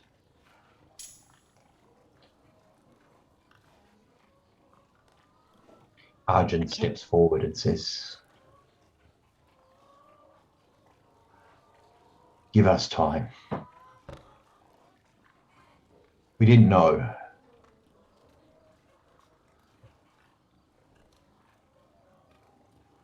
I understand.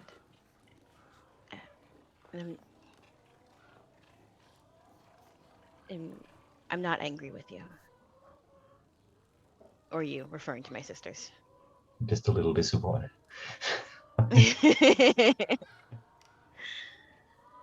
I'm confused. Your sisters look shocked. They wouldn't have been told of this. You can immediately get a sense that, they did not know. And they're, of course, older than you. So, they're... Yeah.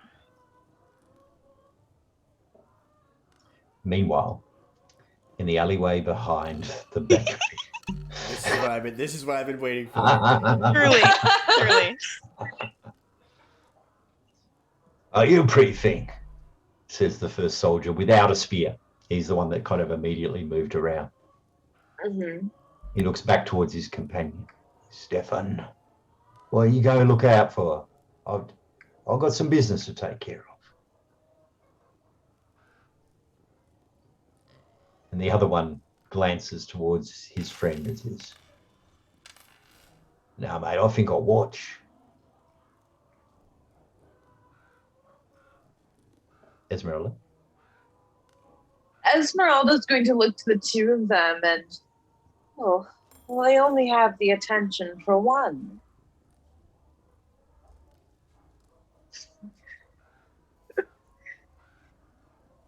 And Really? she'll just, I'll let you decide amongst yourselves who has my attention.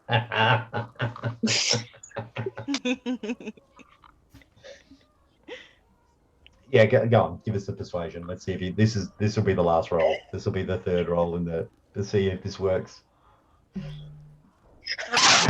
Yes! This is the way it should be. I mean, this I'm is so sad. the way it would happen. So this is all good. This is exactly right. Yeah. Stefan looks Esmeralda's down. gonna. Stefan looks down to the fact he's got 2 spears and the other guy doesn't have any. His big Oh, broad boy. spear just kind of grows on his face. Dude, right? Takes Yeah. the other spear, just throws it across the yard. And immediately emerges towards, and the fracas begins. You hear the sounds of shouting. You hear the brawl that completely happens within the yard. You hear this kind of the blows that land and levels of pain. Ah, you bastard! As these kind of 2 guys just start fighting each other in the back alleyway and the laneway behind. For the guys inside, you hear the sound, you hear this erupt from behind your house. You hear this kind of large kind of fight break out from behind, and every now and then you hear the glass pane shatter. And as you look through the back windows of your dwelling, you see these 2 soldiers wrestling each other violently in the backyard behind your bakery. Well, As that all will- this is going on, Esmeralda's gonna peace. Just gonna.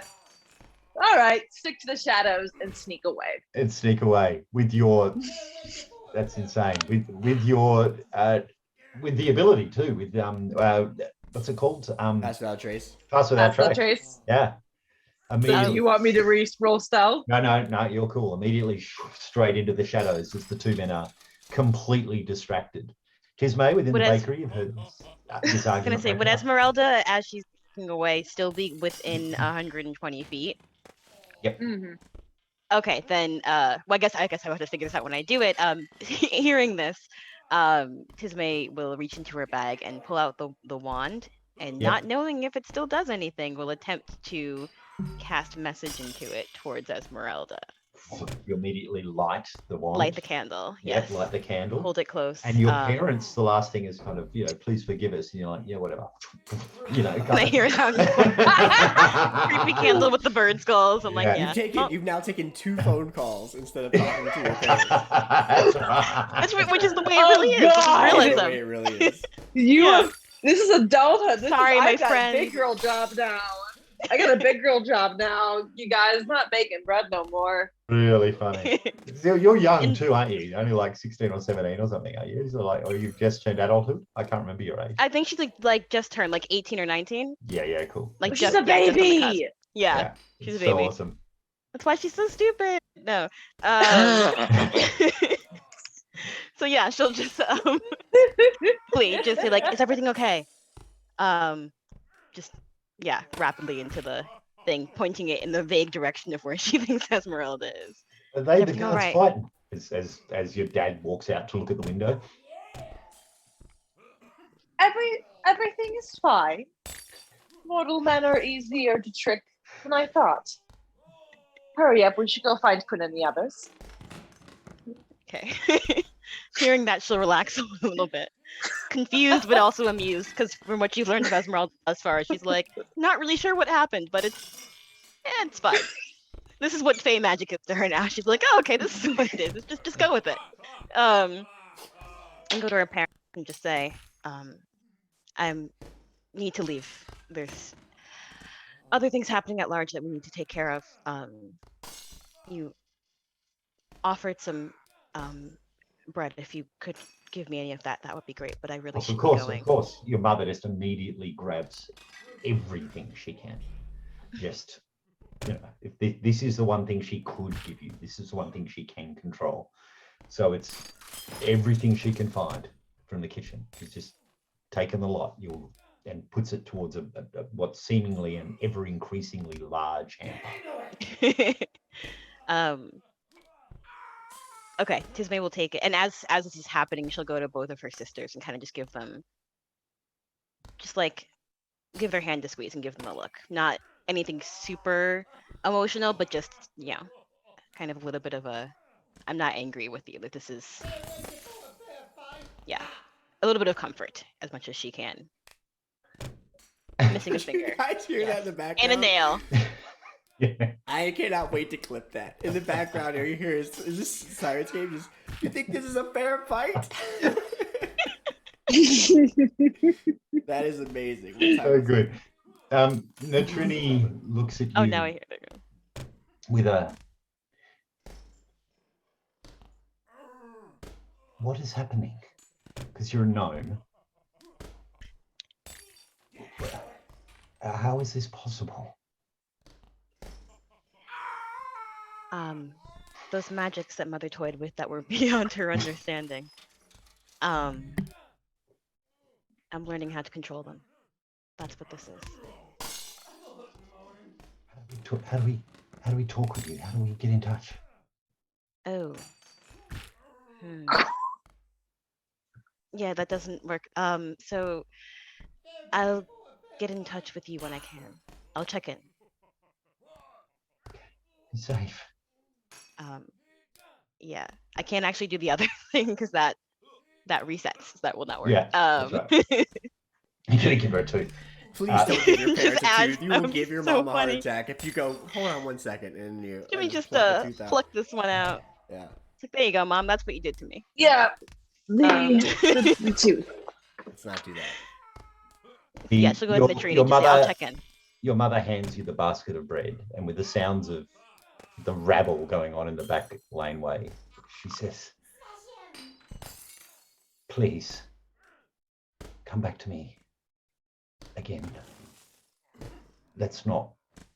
This isn't forever. I am sorry. I believe you are. At some point. I'll be back at some point. And with that, just one last glance at her family. She'll take the large bag of bread and head out the back door to figure out what exactly Esmeralda did. You walk outside to find that there's these two guards just struggling and rolling around in the dirt. One of them's kind of beating on the other one. You see that helmets have been waylaid, spears have been waylaid, as the two of them just beat each other over an elf that is not there and a ladrin that has just walked away. You kind of look down at the two of them just squabbling and rolling around in the dust. And she'll just look and be like, that's above my pay grade, and just slowly kind of back up, trying to look around to see.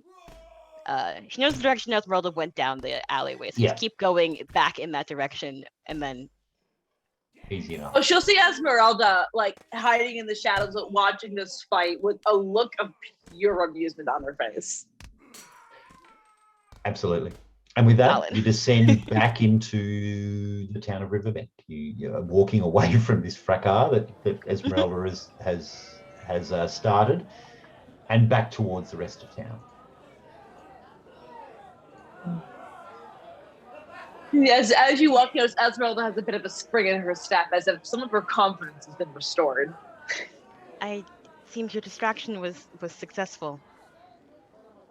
Yes, quite. And were you able to talk with your family? Yes. Some clarification as to what exactly it was that led to the start of everything that's happened to me. I see.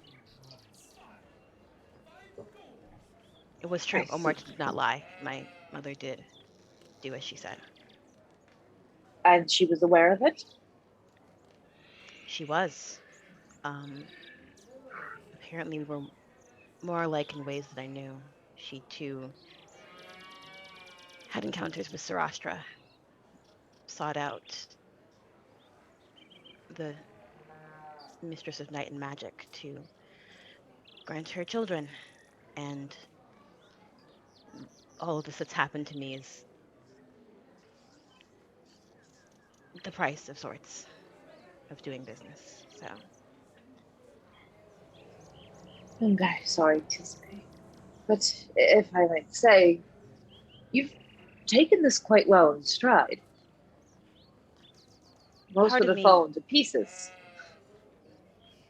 I think There's a part of me that's angry, confused that I did not get a choice in all of this. And annoyed that I've been blaming myself for what happened when I didn't technically start it, but even if I didn't start myself down this path, I can't say that I wouldn't have done it otherwise. And It's not all good, but I'm not convinced it's all bad yet either. There's still something to make of it. it says a lot about who you are when you've been thrown adversity after adversity and you've done as much good as you have. Not many would have fallen well to that pressure. You just take it in stride. Anything's better than the mundane existence that I lived for the first many years of my life. This is more than I bargained for, but curious. Oh, I spoke with Quinn, I should mention. Please. Really wanted some ciabatta bread, so that's what this bag is full of. No. He's been stopped by the kingdom, the guards. And there's something happening at the stones where you came through, where we first met. They're being taken down. There's a major battle happening there with various fey creatures coming through. We were going to meet in the woods in that direction. Well, they can't take them down. If they do, they destroy the road and they can't get back. We have to stop them. Of course, yes. So we should probably Where is Quinn? Did he say? He is headed in that direction. He's currently stopped by the guards. Tisme remembers this. I forgot exactly where you said you were at the moment. You're meeting in the forest outside of town, yeah? So I remember that much. I don't know if you said you were in stockades. I think I said we were under a semi-house arrest, basically. Okay. But we're going to meet you in the forest to the north of your parents' place. With the details being detained, discussed, you're moving towards the forest, I'm assuming? You make a beeline there while you talk? Yes. Yep. Heading towards the forest. For Quinn, you've been waiting maybe 10, 15 minutes. Once you've gotten to that space, as Bisbo is kind of immediately kind of packing some stuff together, he's been able to rustle up enough supplies that. And hi, Eric. I hope you're feeling well. I'll to cast Find Familiar a good 2 or 3 times. Oh, so. You gave him some region agent. Oh, he'll really appreciate that. That'll make him feel it. Yeah. I put the hag head in the stockade, and I tell some guards, if that thing moves, shoot it with as many crossbows as you can. Oh, Keep an eye on that thing. They're gonna hallucinate that it's moving. That's fine. Okay. Yep. Anything else you wanted to have prepared before you left? I would like to restock on the standard issue silver. What do I need for protection from good and evil? I can pull it up. It's not. It's and we flavored it to be their standard issue that's right. Yeah. Iron. It's iron. Iron. So I would go and try and grab at least another 2 or 3 of those. Yep. Easy enough. So I mean, this is where a lot of these soldiers are going. You see that they are grabbing as much cold iron as they can get their hands on. So spikes that have been made. You see that there are, they look like elongated fire pokers that are really honed in one. But these things are cold, heavy iron, and you see that it looks as though a lot of what has been happening in the last week. It looks as though this blacksmith shifted from honing well-honed steel to really crude iron-like weapons. And you're aware that iron is fatal to Fey. It's really quite critical to them. They take significant damage, including to their Fey forms. So the soldiers are playing hardball now. So it's easy enough. There's iron filings everywhere. It looks like this is I what's think been that's going on all for the a week. two of us would need. I don't know if I need. I don't think I need anything else for my new spells.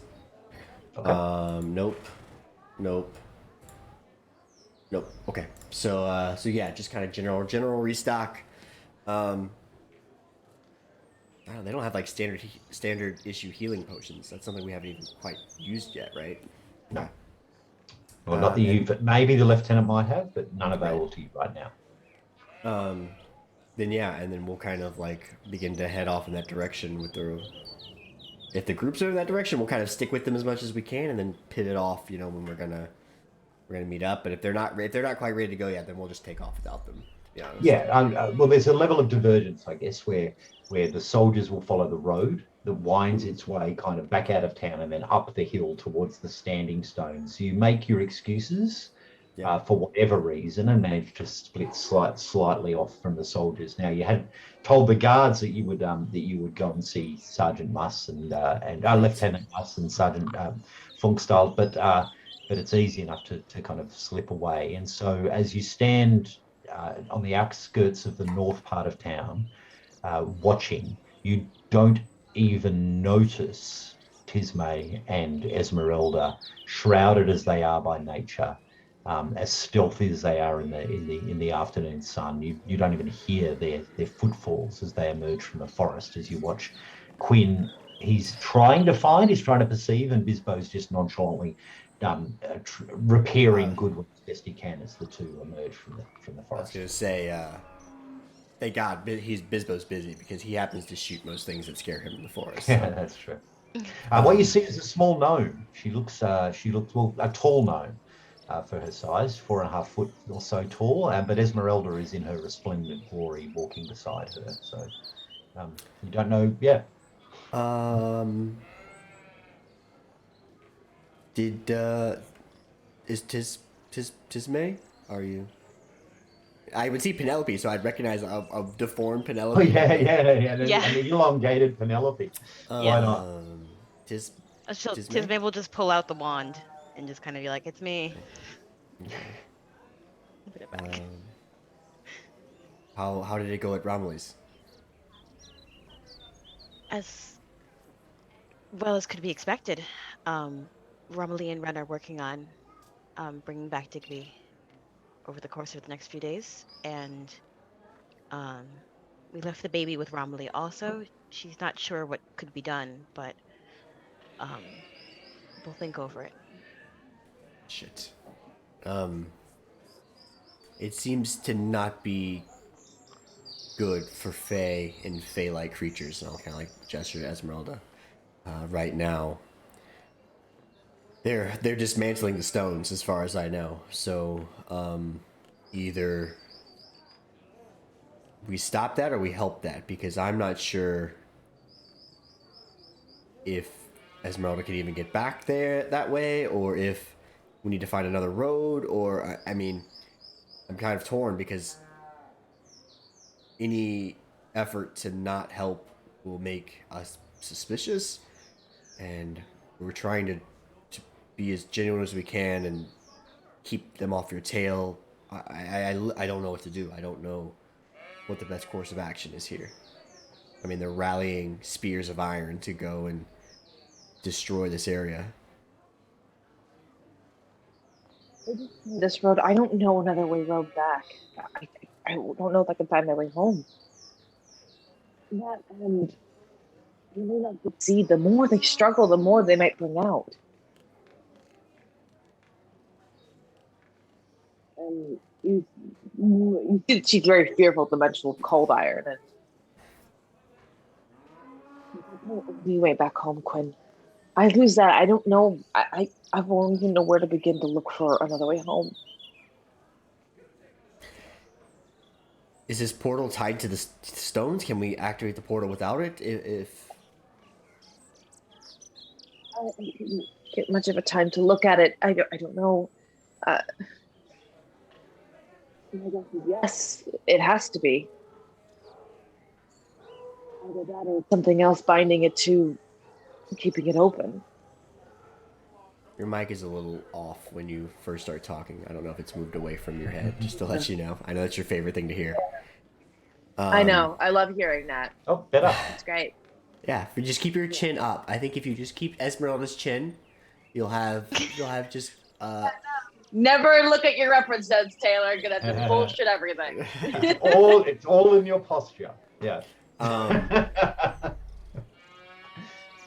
You can both make Arcana checks if you like. Both of you. It's not Quinn's bag.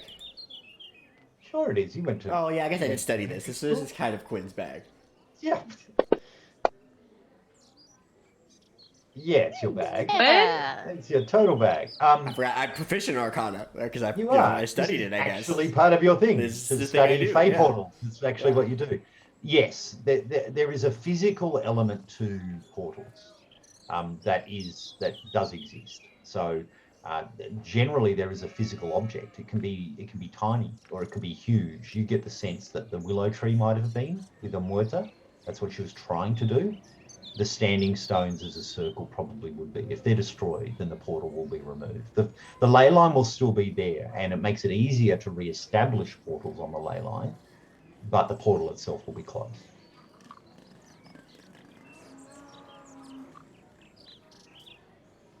So, what can we do about it?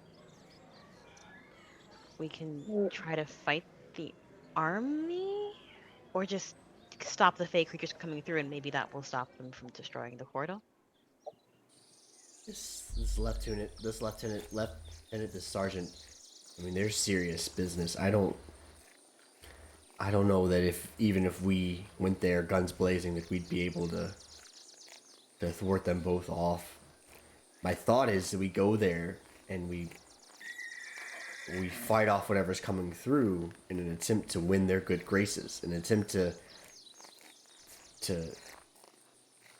tell them that we are what's helping keep this area safe right now, and our understanding of the Fae with Esmeralda and Latrini, Tisme, excuse me, our understanding of this is an advantage that they need to protect, not to be scared of. But that's a thin line, you know. One misstep and we're all in iron shackles.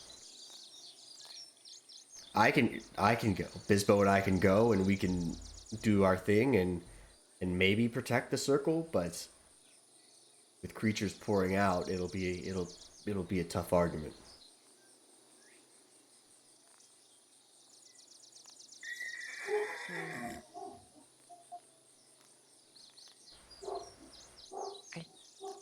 Go and try to clear those creatures out. Those are of the Shadow Port. They're not of the Seelie or Unseelie, so they are going to be a problem no matter what. But there's terrible things about what the army does to Fae. Are you sure? Am I sure? Yes. If we doubt your lieutenant in this fight, then he might be reason. He's a reasonable guy, right, GM? He's the most reasonable that I've run into, I think. It's not him I'm worried about, it's the sergeant. He's here to do a job, though. So you know about military. So, he's a reasonable man. You've known your father. You've known him for a long time. But he still works for the army.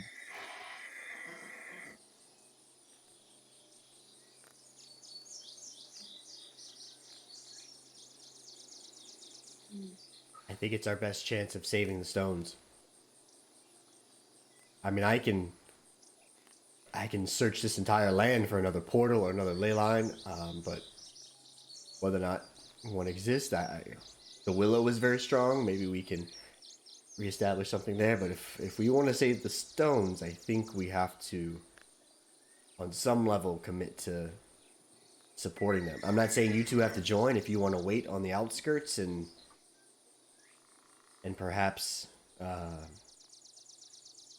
just watch. I can't ask you to fight that fight alone, Quinn. That's selfish. Well, the army will be there. There's at least the help, but Yeah, I think if we want to preserve this connection and have any chance of doing it, we've got to get in there. We've got to fight, and we've got to prove to them that there's value in keeping that connection and keeping us around to maintain it. But it's going to be tricky. I'm trusting your judgment on this one. We'll go in, and we'll eliminate the Shadow Fey that continue to pour out, and I'll see if I can scare them into not coming anymore. Perhaps my presence alone will be enough. Do that thing where you make everyone take a knee. It's pretty effective, I've seen. I've heard. It's kind of effective. Anyway, we should probably go. They've already destroyed 2 stones, and I'm not sure how many there are other than that. Yeah, let's go. To go.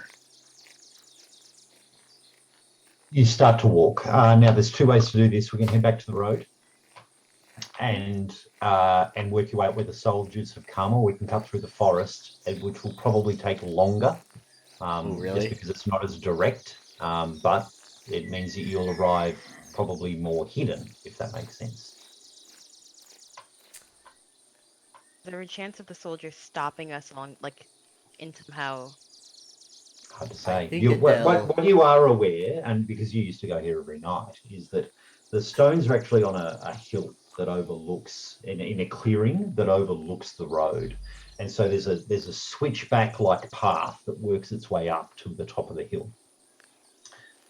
So anyone on the top of the hill will be able to see people approaching, if they're facing that way. Of course, if there is a battle up on top, they probably won't make any notice. But it is a kind of one-way in pathway from the road. The forest is a whole other thing. You can come in from a much wider open space. I'm not worried about the soldiers. I think that if that's the faster route, then I think that we should take it. They'll fall in line. I'm not terribly bored. They've got other things afoot, so. And it looks good in a weird way that we're rolling up on the hill with a bunch of the kingdom soldiers. Man, this got weird quickly. Okay. Going along the Following me. road, leading ahead. Bisbo, one moment, hang on 1 minute. And he's just kind of continuing to try and fix Godwin, and eventually Godwin kind of alights. Hey! Lands on his He's shoulder. back. As you start to walk, from below, you hear the shouting first. You hear the cries and shouts of men. You hear them, kind of doing the put your knees into it, kind of these orders being barked. And you hear the sounds of twisting and creaking rope. And then the clatter, the large stone that falls, reverberating around the valley as another of the standing stones has fallen. And man, I can't believe I didn't prepare this. I don't actually have a stone falling. Maybe this one, maybe. No. If you're about 2 miles away from hearing a stone fall. Yeah. Yeah, that's right. As you see above you emerging and start to walk up the trail, it is a single file trail as you walk. Quinn, I'm assuming you're going first, followed by Bisbo. Is that right? Sure. Maybe Bisbo is also like kind of in between like Tismay and Esmeralda, making sure that everything's all good. You know what I mean? We'll kind of sandwich them in our group here. So as you emerge up the hillside and across to the top of the circle of Porovit, the standing stones outside of Riverbend, you see the men. You see the men pulling and straining at the ropes attached to each of the standing stones as they're trying desperately to pull these things down. Away from the circle itself, you see Lieutenant Muss directing, talking to officers and some of the more underling-like soldiers, but it is Sergeant Funksteld that is in full glory. He walks between each of the stones barking orders and yelling as loud as he can. Put your back into it. Come on, bring it harder. Pull it down. As these soldiers kind of work on the standing stones themselves. Littered around the ground, you see that there are bodies of men. This has been a battleground. This has been a hard-fought fight. And as you look, you see that there are other creatures here. More imps, those green-like creatures that you saw battling with the bugbears on the way through.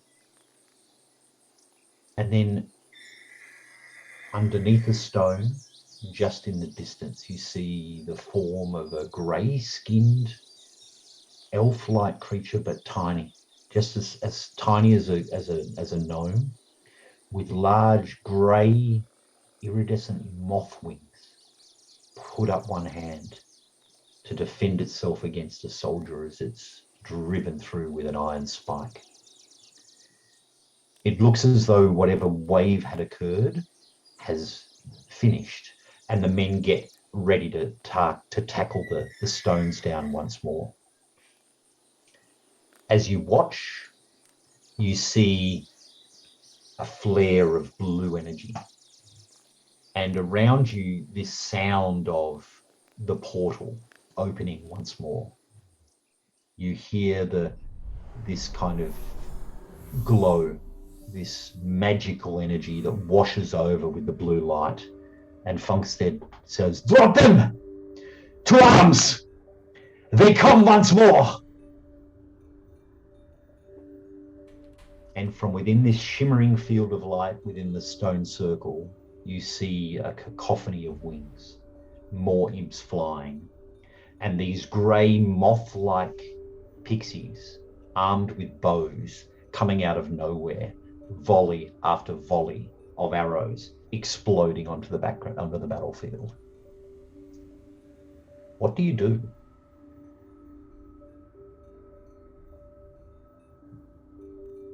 How's the stone look that they're...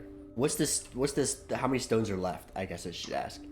There are 3 down, which leaves 5 to go. Would you like to see? Sure. If if you're feeling generous. Let me grab it.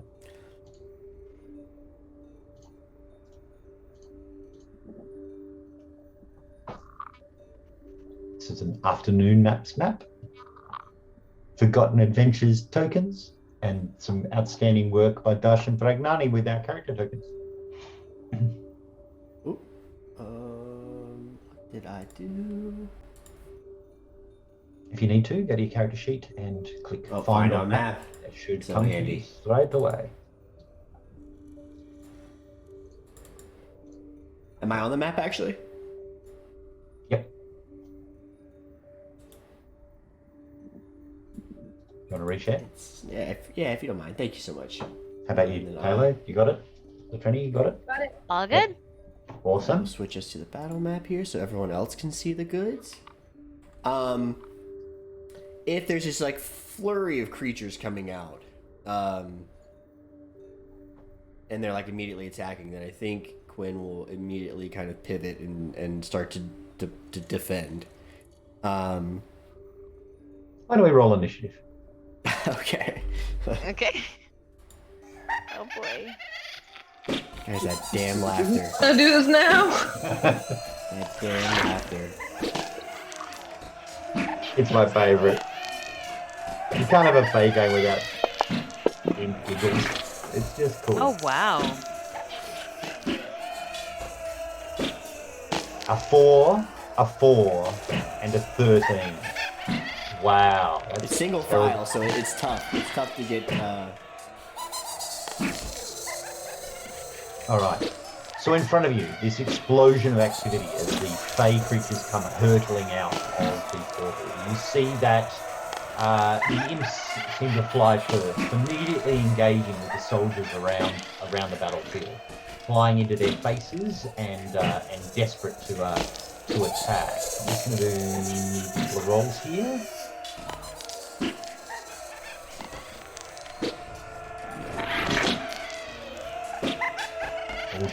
great rolls. 17, 19, 21, and a natural 20 for the imps in their first round. Good lord.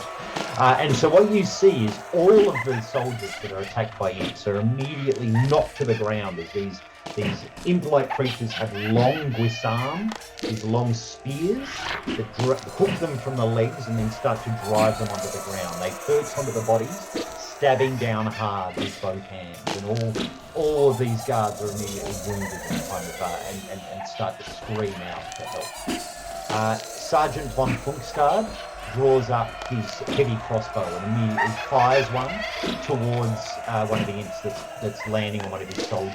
But unfortunately, the bow goes wide. Quinn, you react. I'm gonna turn to Esmeralda and say, Esmeralda, can we do anything about these unsealing? She can't respond. So then I'll turn. Sealy. What's that? These are not unsealy. Can I get you to make an Arcana check for me, please, Esmeralda? Regardless, as she says that or whatever, I want you to throw a knife at exactly the same one that the lieutenant shot at. Yep. If I'm not in range, I don't know what it is. So You're totally in range. So let me just target him for you. And a 19 will actually hit. So fire. Sorry, it's a 19 Arcana. Yep. Go for it. Take the shot.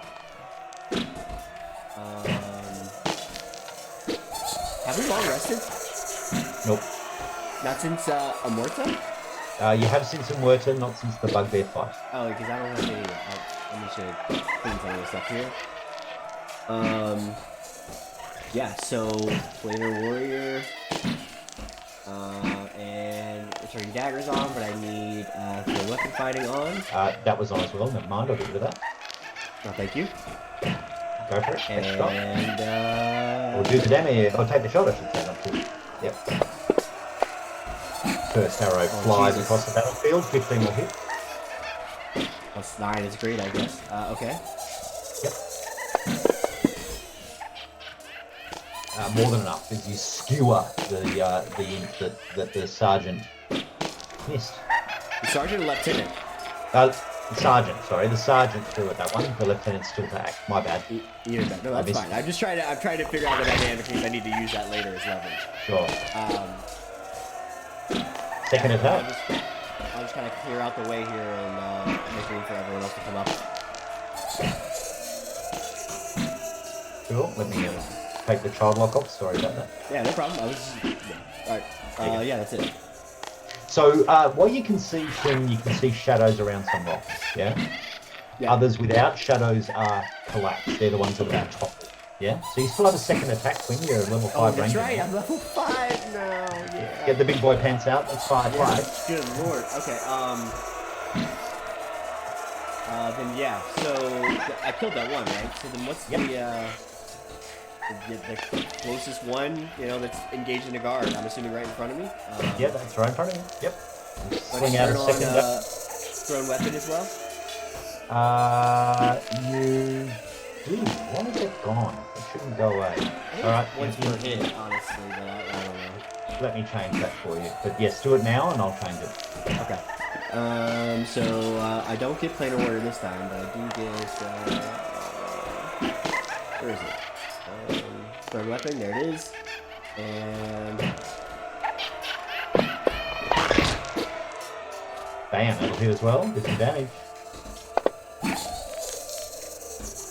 Doing 12 points of damage. That imp is still alive. Badly wounded as the dagger comes flying into it. I pull the dagger back to my hand, and that is, I think, actually it this time. Alright.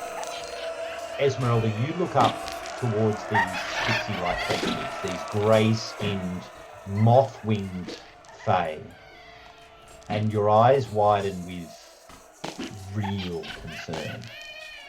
These are the Ariden. These were Fey that were deliberately banished, deliberately left from the Feywild when the Fey moved into the mortal realm. These creatures have not been in the Fae for a very long time, thousands of years. When the she and the unseen, the she went into the Feywild from the physical realm, these were left, and they're known as the Slavers. These horrible, evil slaver pixies that covet wealth. You've never seen one in the Feywild. These are kind of some of the stories that you would have been told as a child. These are from the mortal realm, and yet they've somehow made it back into the Fey. This is weird that they should be coming. This should be the other way around. They should be invading the Fey from here, not the other way around, if that makes sense. And as you watch them, one of them swings up, and yep, you bet it, Quinn, I'm going to go for you first, and fires an arrow at Quinn. Give me all the status effects. The pixie bow flies through the air and rolls a 21 to hit. You watch as an arrow pierces just a pinprick almost, 6 points of damage into Quinn with an arrow. And I need you to make a wisdom saving throw, please. Is it against Charmed or Frightened? Don't I have advantage as an elf? This is... Yes, advantage. Yep, this will be with advantage. Take that, Ian. Oh, You said wisdom save? Yep.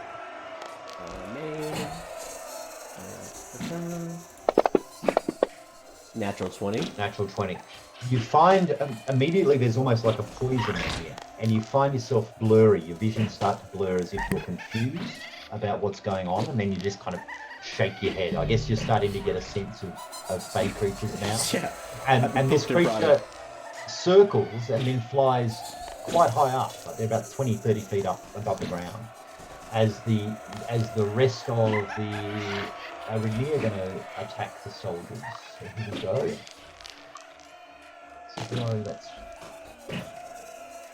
2 hits. On me or the soldiers? Sorry, no, on soldiers. Yeah, I'm just playing around at the moment just to try and to get this going. Oh, and they both fail their saving throws. All right. The 2 arrows fly from the pixies, and just as you've been warned, both soldiers, the one right next to Gar, the imp next to you, is immediately incapacitated with laughter, as is the one just to the north. So the guard 2 and guard 4 are immediately incapacitated, laughing and rolling around the battlefield with laughter as the Aborigines circle a bit further away from the others. So they're kind of flying up over here. It is over to Bisbo. What do we want Bisbo to do? He's firing stuff. Yeah, he's getting. Yeah. I think. This has his not the flamethrower turret, the other one. He'd probably deploy, right? Or he can put it on his hand as well. We might do that, so I don't have to move anything around all the time. Whichever gives him ranged stuff and pummel stones. I don't know everything he does. He does a lot. Everything of stuff. he does. All right, I'll work him in. He immediately kind of drives forward and grabs one of his turrets. And this is where I go. Damn you, Eric, for renaming everything. Renaming everything. So he gets. Great bar. Then you can take an action. Okay, so he does an action to bring his turret to bear on his arm, and as a bonus action, he orders Godwin to kind of move forward. And I know it's not a bonus action, but anyway, Lieutenant Muss brings forth his heavy crossbow and is going to try and take a shot at one of these large pixies flying above the battlefield. In fact, he yells the orders. Them! The moth ones! Bring them down! As he fires a heavy crossbow into the air with a 2 will miss. So Tismay, it's over to you, followed by Esmeralda. Finally got there. Okay.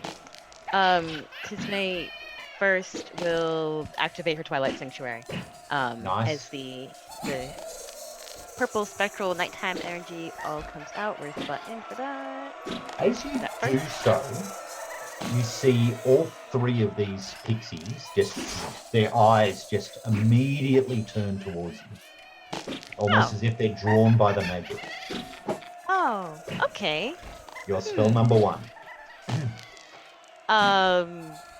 Sure, okay. So she's going to move forward. Okay, no, actually, first, spiritual weapon. Yep.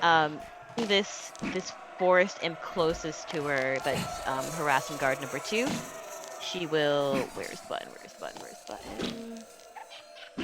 She will activate her spiritual weapon, causing that tendrily whip to come out of the ground and lash out at that imp. Awesome. Make the attack with your spiritual weapon. Okay. It misses, Ooh. goes wide, Okay. and you've activated your Twilight Sanctuary. Yes, and she'll just move forward to also get hopefully out of some sort of way. I don't really know which direction I can go in. Sure. 5, 10. Can she go up to the right of this guard? Yeah, sure. You can squeeze past that rock, no problem. 15, 20, 25. Oh, sorry, 25. There we go. Happy to sit there? No problem. Give yourself 10 hit points, please. Okay. Where is my... Oh, that's spiritual weapon. Wrong one. I'll do it. And then over to Esmeralda. What do you do? Esmeralda, seeing these slaver pixies coming out of the Feywild, is going to burn 2 sorcery points to cast Mantle of Roses Yeah. as a bonus action. All right. Talk it through, Esmeralda. This is a new one. So what you'll see is she gathers, she just kind of seems to pluck magic out of the air, and around her these sort of illuminescent roses bloom forth and then leave behind this green sort of casing over her. It shimmers and shines, and it gives it looks very much like a Fey armor almost, but a little bit more see-through. It's not fully formed. And then with a quick glance up, she is going to attack Forest Imp number 1 with a firebolt. So. Yeah, cool. Okay. So let me quickly grab that. All right. So you activated that as a bonus action, and then you're using your action to do this. Okay. Yes. So you can't actually fire up the mantle until next turn. Yeah. Yeah, no, not till next turn, but just so Yep. it's there. Yep. Sure. Yeah. Oh yeah. This is a spell that keeps giving. It's insane. One of the coolest Kobold spells I've seen in a long time. Just wait till next turn, I guess. Yeah. Well, that'll hit. Just Okay, hit. Fireball. Nice. And I get that 2d10.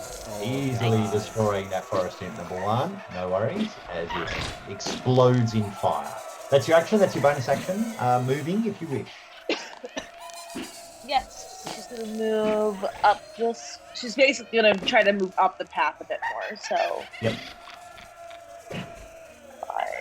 5, 10, 20. And there we go. I love this sound. Alright. The forest imps continue to attack. You're a legend. Literally, thank you for doing that. One hits and the other one does not. And so what you watch in terror is one of the guards is destroyed, attacked and hacked by the spear of this imp as he falls on the other side of the battleground from you. Sergeant von Funkstad immediately draws a weapon and comes in towards Forest Imp number 2, drawing his long swords, a long sword and a short sword, to try and beat down this imp that's attacking his soldier, missing with one attack but hitting with the second. Quinn, over to you. Oh, the slay pixies are high in the air, right? They are. They're about 30 feet, 20 feet off the ground. And did I notice that they eyeball Tisme as soon as you Yeah. activate it. Yep. If I hold the attack action, can I still attack twice? No, you can only attack once with the... Yes, you can only attack once.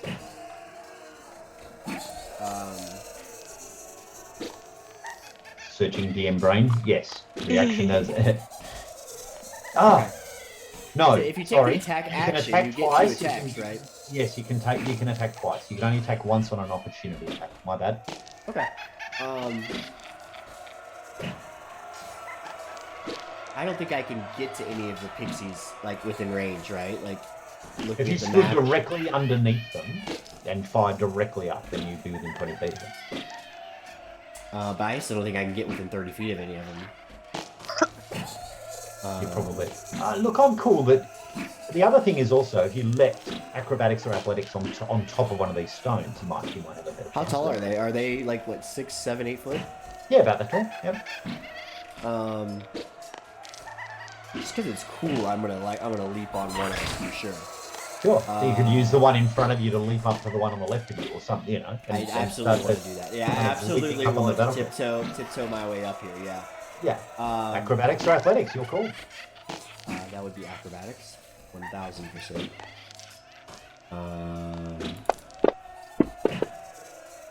Yeah, no, So 26. Easy. You're gonna backflip. You're gonna somersault over to the next one. I'm torn between 2 things. One, I know they're gonna come for Latrine or Tisme, and I should hold my action and attack any asshole that does that. That being said, killing all of Sergeant Funkstar's monsters that he's engaged with right in front of him is also just really delicious and has a weird political play that I think I'm going to pursue a little bit. So I love it. I will. How do I want to do it this way? I want to attack normally that pixie. Yep. I'm not going to activate Playing the Warrior. The pixie or the imp? I don't think I can get the pixie, right? I'm thinking the imp. The imp. Yeah. Cool. Yep. So you're within 20 feet of that imp, no problem. So Yeah.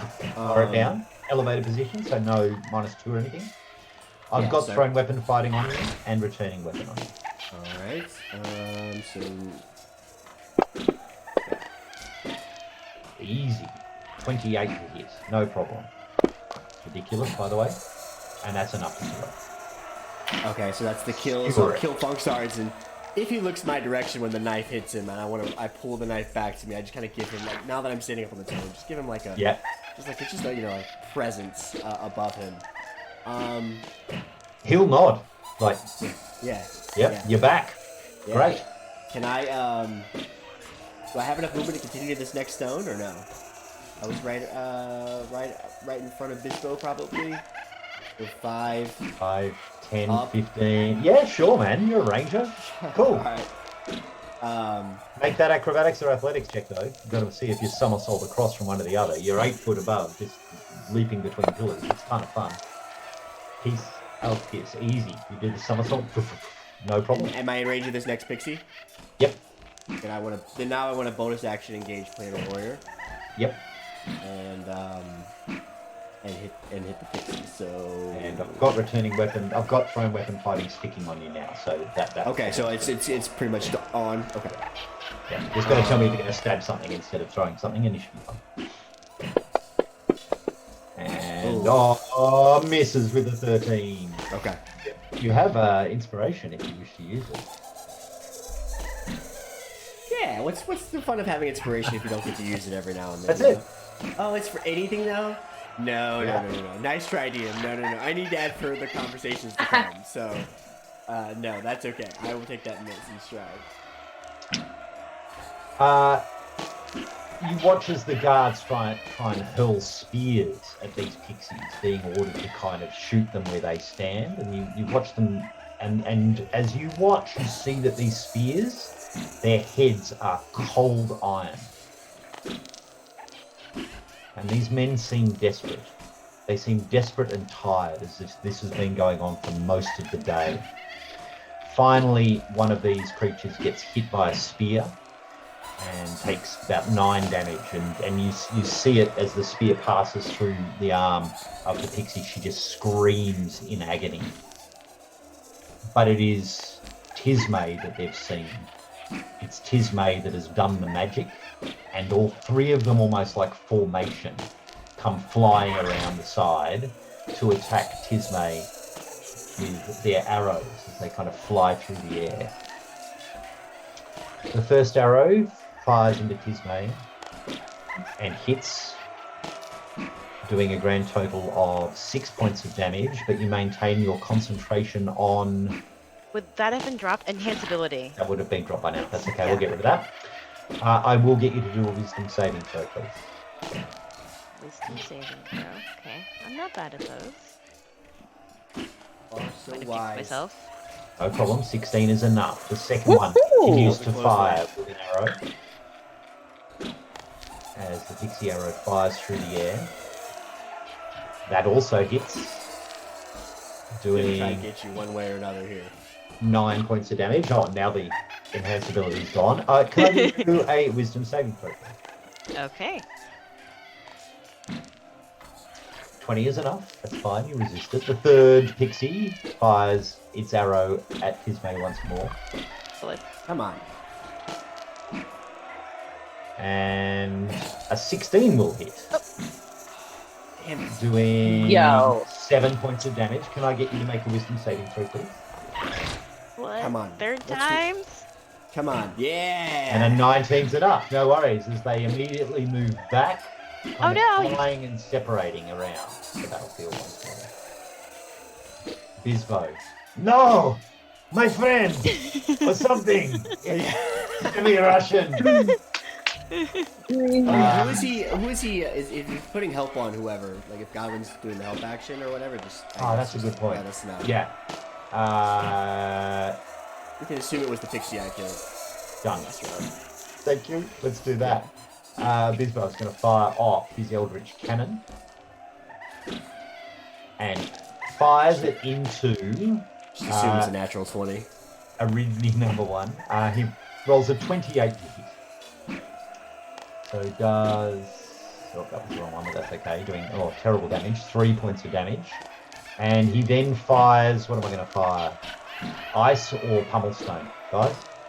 He would do- You think Ice. stop their movement? Yeah. So they're moving down. That's a good one. Okay. Ice it comes. Here we go. Ray of Frost. And rolls a 27 to hit. So yes does a grand total of 9 points of damage. And that creature's speed is reduced by 10. Lieutenant Muzz fires his heavy crossbow at the Aridian, misses, and then does what we call a leadership ability. He yells across the battlefield, and for Quinn, Bisbo, and Tismay, you're all within 30 feet. You effectively get the Bless ability. So you get plus 1d4 on any attack rolls in the next round of combat as he shouts orders towards you. So Tismay, your turn. We need to add that, or is that part? Did you already target us and give us the goods? I it doesn't seem to have it, so I'll Okay. You just have to remember. That's fine. Okay. So Tismay's going to step forward so she can see where these things are. They go 5, 10. Oh, it's a saving throw as well. Sorry. Yeah. What's saving throw? And you The get plus a 1d4. D4 with bless. Oh, okay. 15. Okay, so now she can actually see what's going on. So movement was moving there. As her action, she can see this Eridne number 3 on top of one of the toppled standing stones. I believe are up in the air, I guess. Flying above, yeah, 20 feet up. 20 feet up. No problem. If she's got an extra D4, why not? She will reach out a hand. They're already looking at her, so just more magic, I guess. And a shining guiding bolt. She will point at the creature and let off a guiding bolt in its direction. Good luck. Did Goblin help any? Did he assist any? Hasn't gone yet. Goes after Esmeralda. So Okay. remind me at the end of the round. Yeah. That will hit with a 22. No problem. Solid. Okay. And then damage. Doing, lots of ones there. Doing 9 points of damage. And the But it's effect of glowing Guiding now. Bolt. Yep, it is now Oh, glowing. nice. That's right. Where's the effect button? Oh no! There it is. Beautiful. That grants advantage on Um, anyone attacking Arini 3. Action movement. Bonus action is just going to move. If I can get to it, spiritual weapon. They're all kind of across the field, so you'll just see the spiritual whip just kind of like a snake just slithering across the field in the direction. It can't get to anything yet, but it's just kind of going. Starts moving forward. Yeah, will be a turn. All right. Don't forget to give yourself some temporary hit points, Esmeralda. I It's your could turn. use them. Esmeralda is going to move. So 5. Great roll. Ooh, very nice. 30. You wrote a range last And- turn, Jared. Also. Is he in range? So he is going to, using the mantle, she's going to gather up power and fire off a firebolt at Adrini 1. So Okay. use the offense off the mantle. And sorry, what spell were you using? Firebolt. Yep. Firebolt. So Okay. You watch as the seems like this floral mantle around her, this emerald green, just gets channeled into her hand, and you watch it almost get drained into the power that she expends out of her hand. Which one are you attacking? Arini? 1. 1. Okay, let me target it. Good luck. So don't forget, too late. That will hit. So you get an extra 2d10 damage on the spell. 'Cause you get 2 more dice of the spell damage type. Does it automatically? If not, I'll just drop another 2d10. It doesn't do it automatically, so just roll it twice. Oh, Oh. Two. oof. Oh well. Better than the poke in the eye with the burnt stick. Just doing 8 points of damage as the bolt fires into the creature. It looked Goblin looks up, looks very cool. Goblin looks up and takes to the air. He's going to fly over and provide advantage on the next attack roll against the same Aridni, and then lands on the pillar. And folks, I hate to say, we are out of time for the week. That's the end of round 2. So when we begin next week in full combat flight, I always like starting the game in the middle of the combat. It's always good fun. What will happen next week, folks? Will the creatures actually hurt Tisme, or will her channel divinity save them all once more? Who's to know? But thanks very much. Episode 1 of Wrath of the River King is down. Thank you all for joining us. Hope you had a great time. We'll see you all next week. Bye, everyone. Bye. Bye.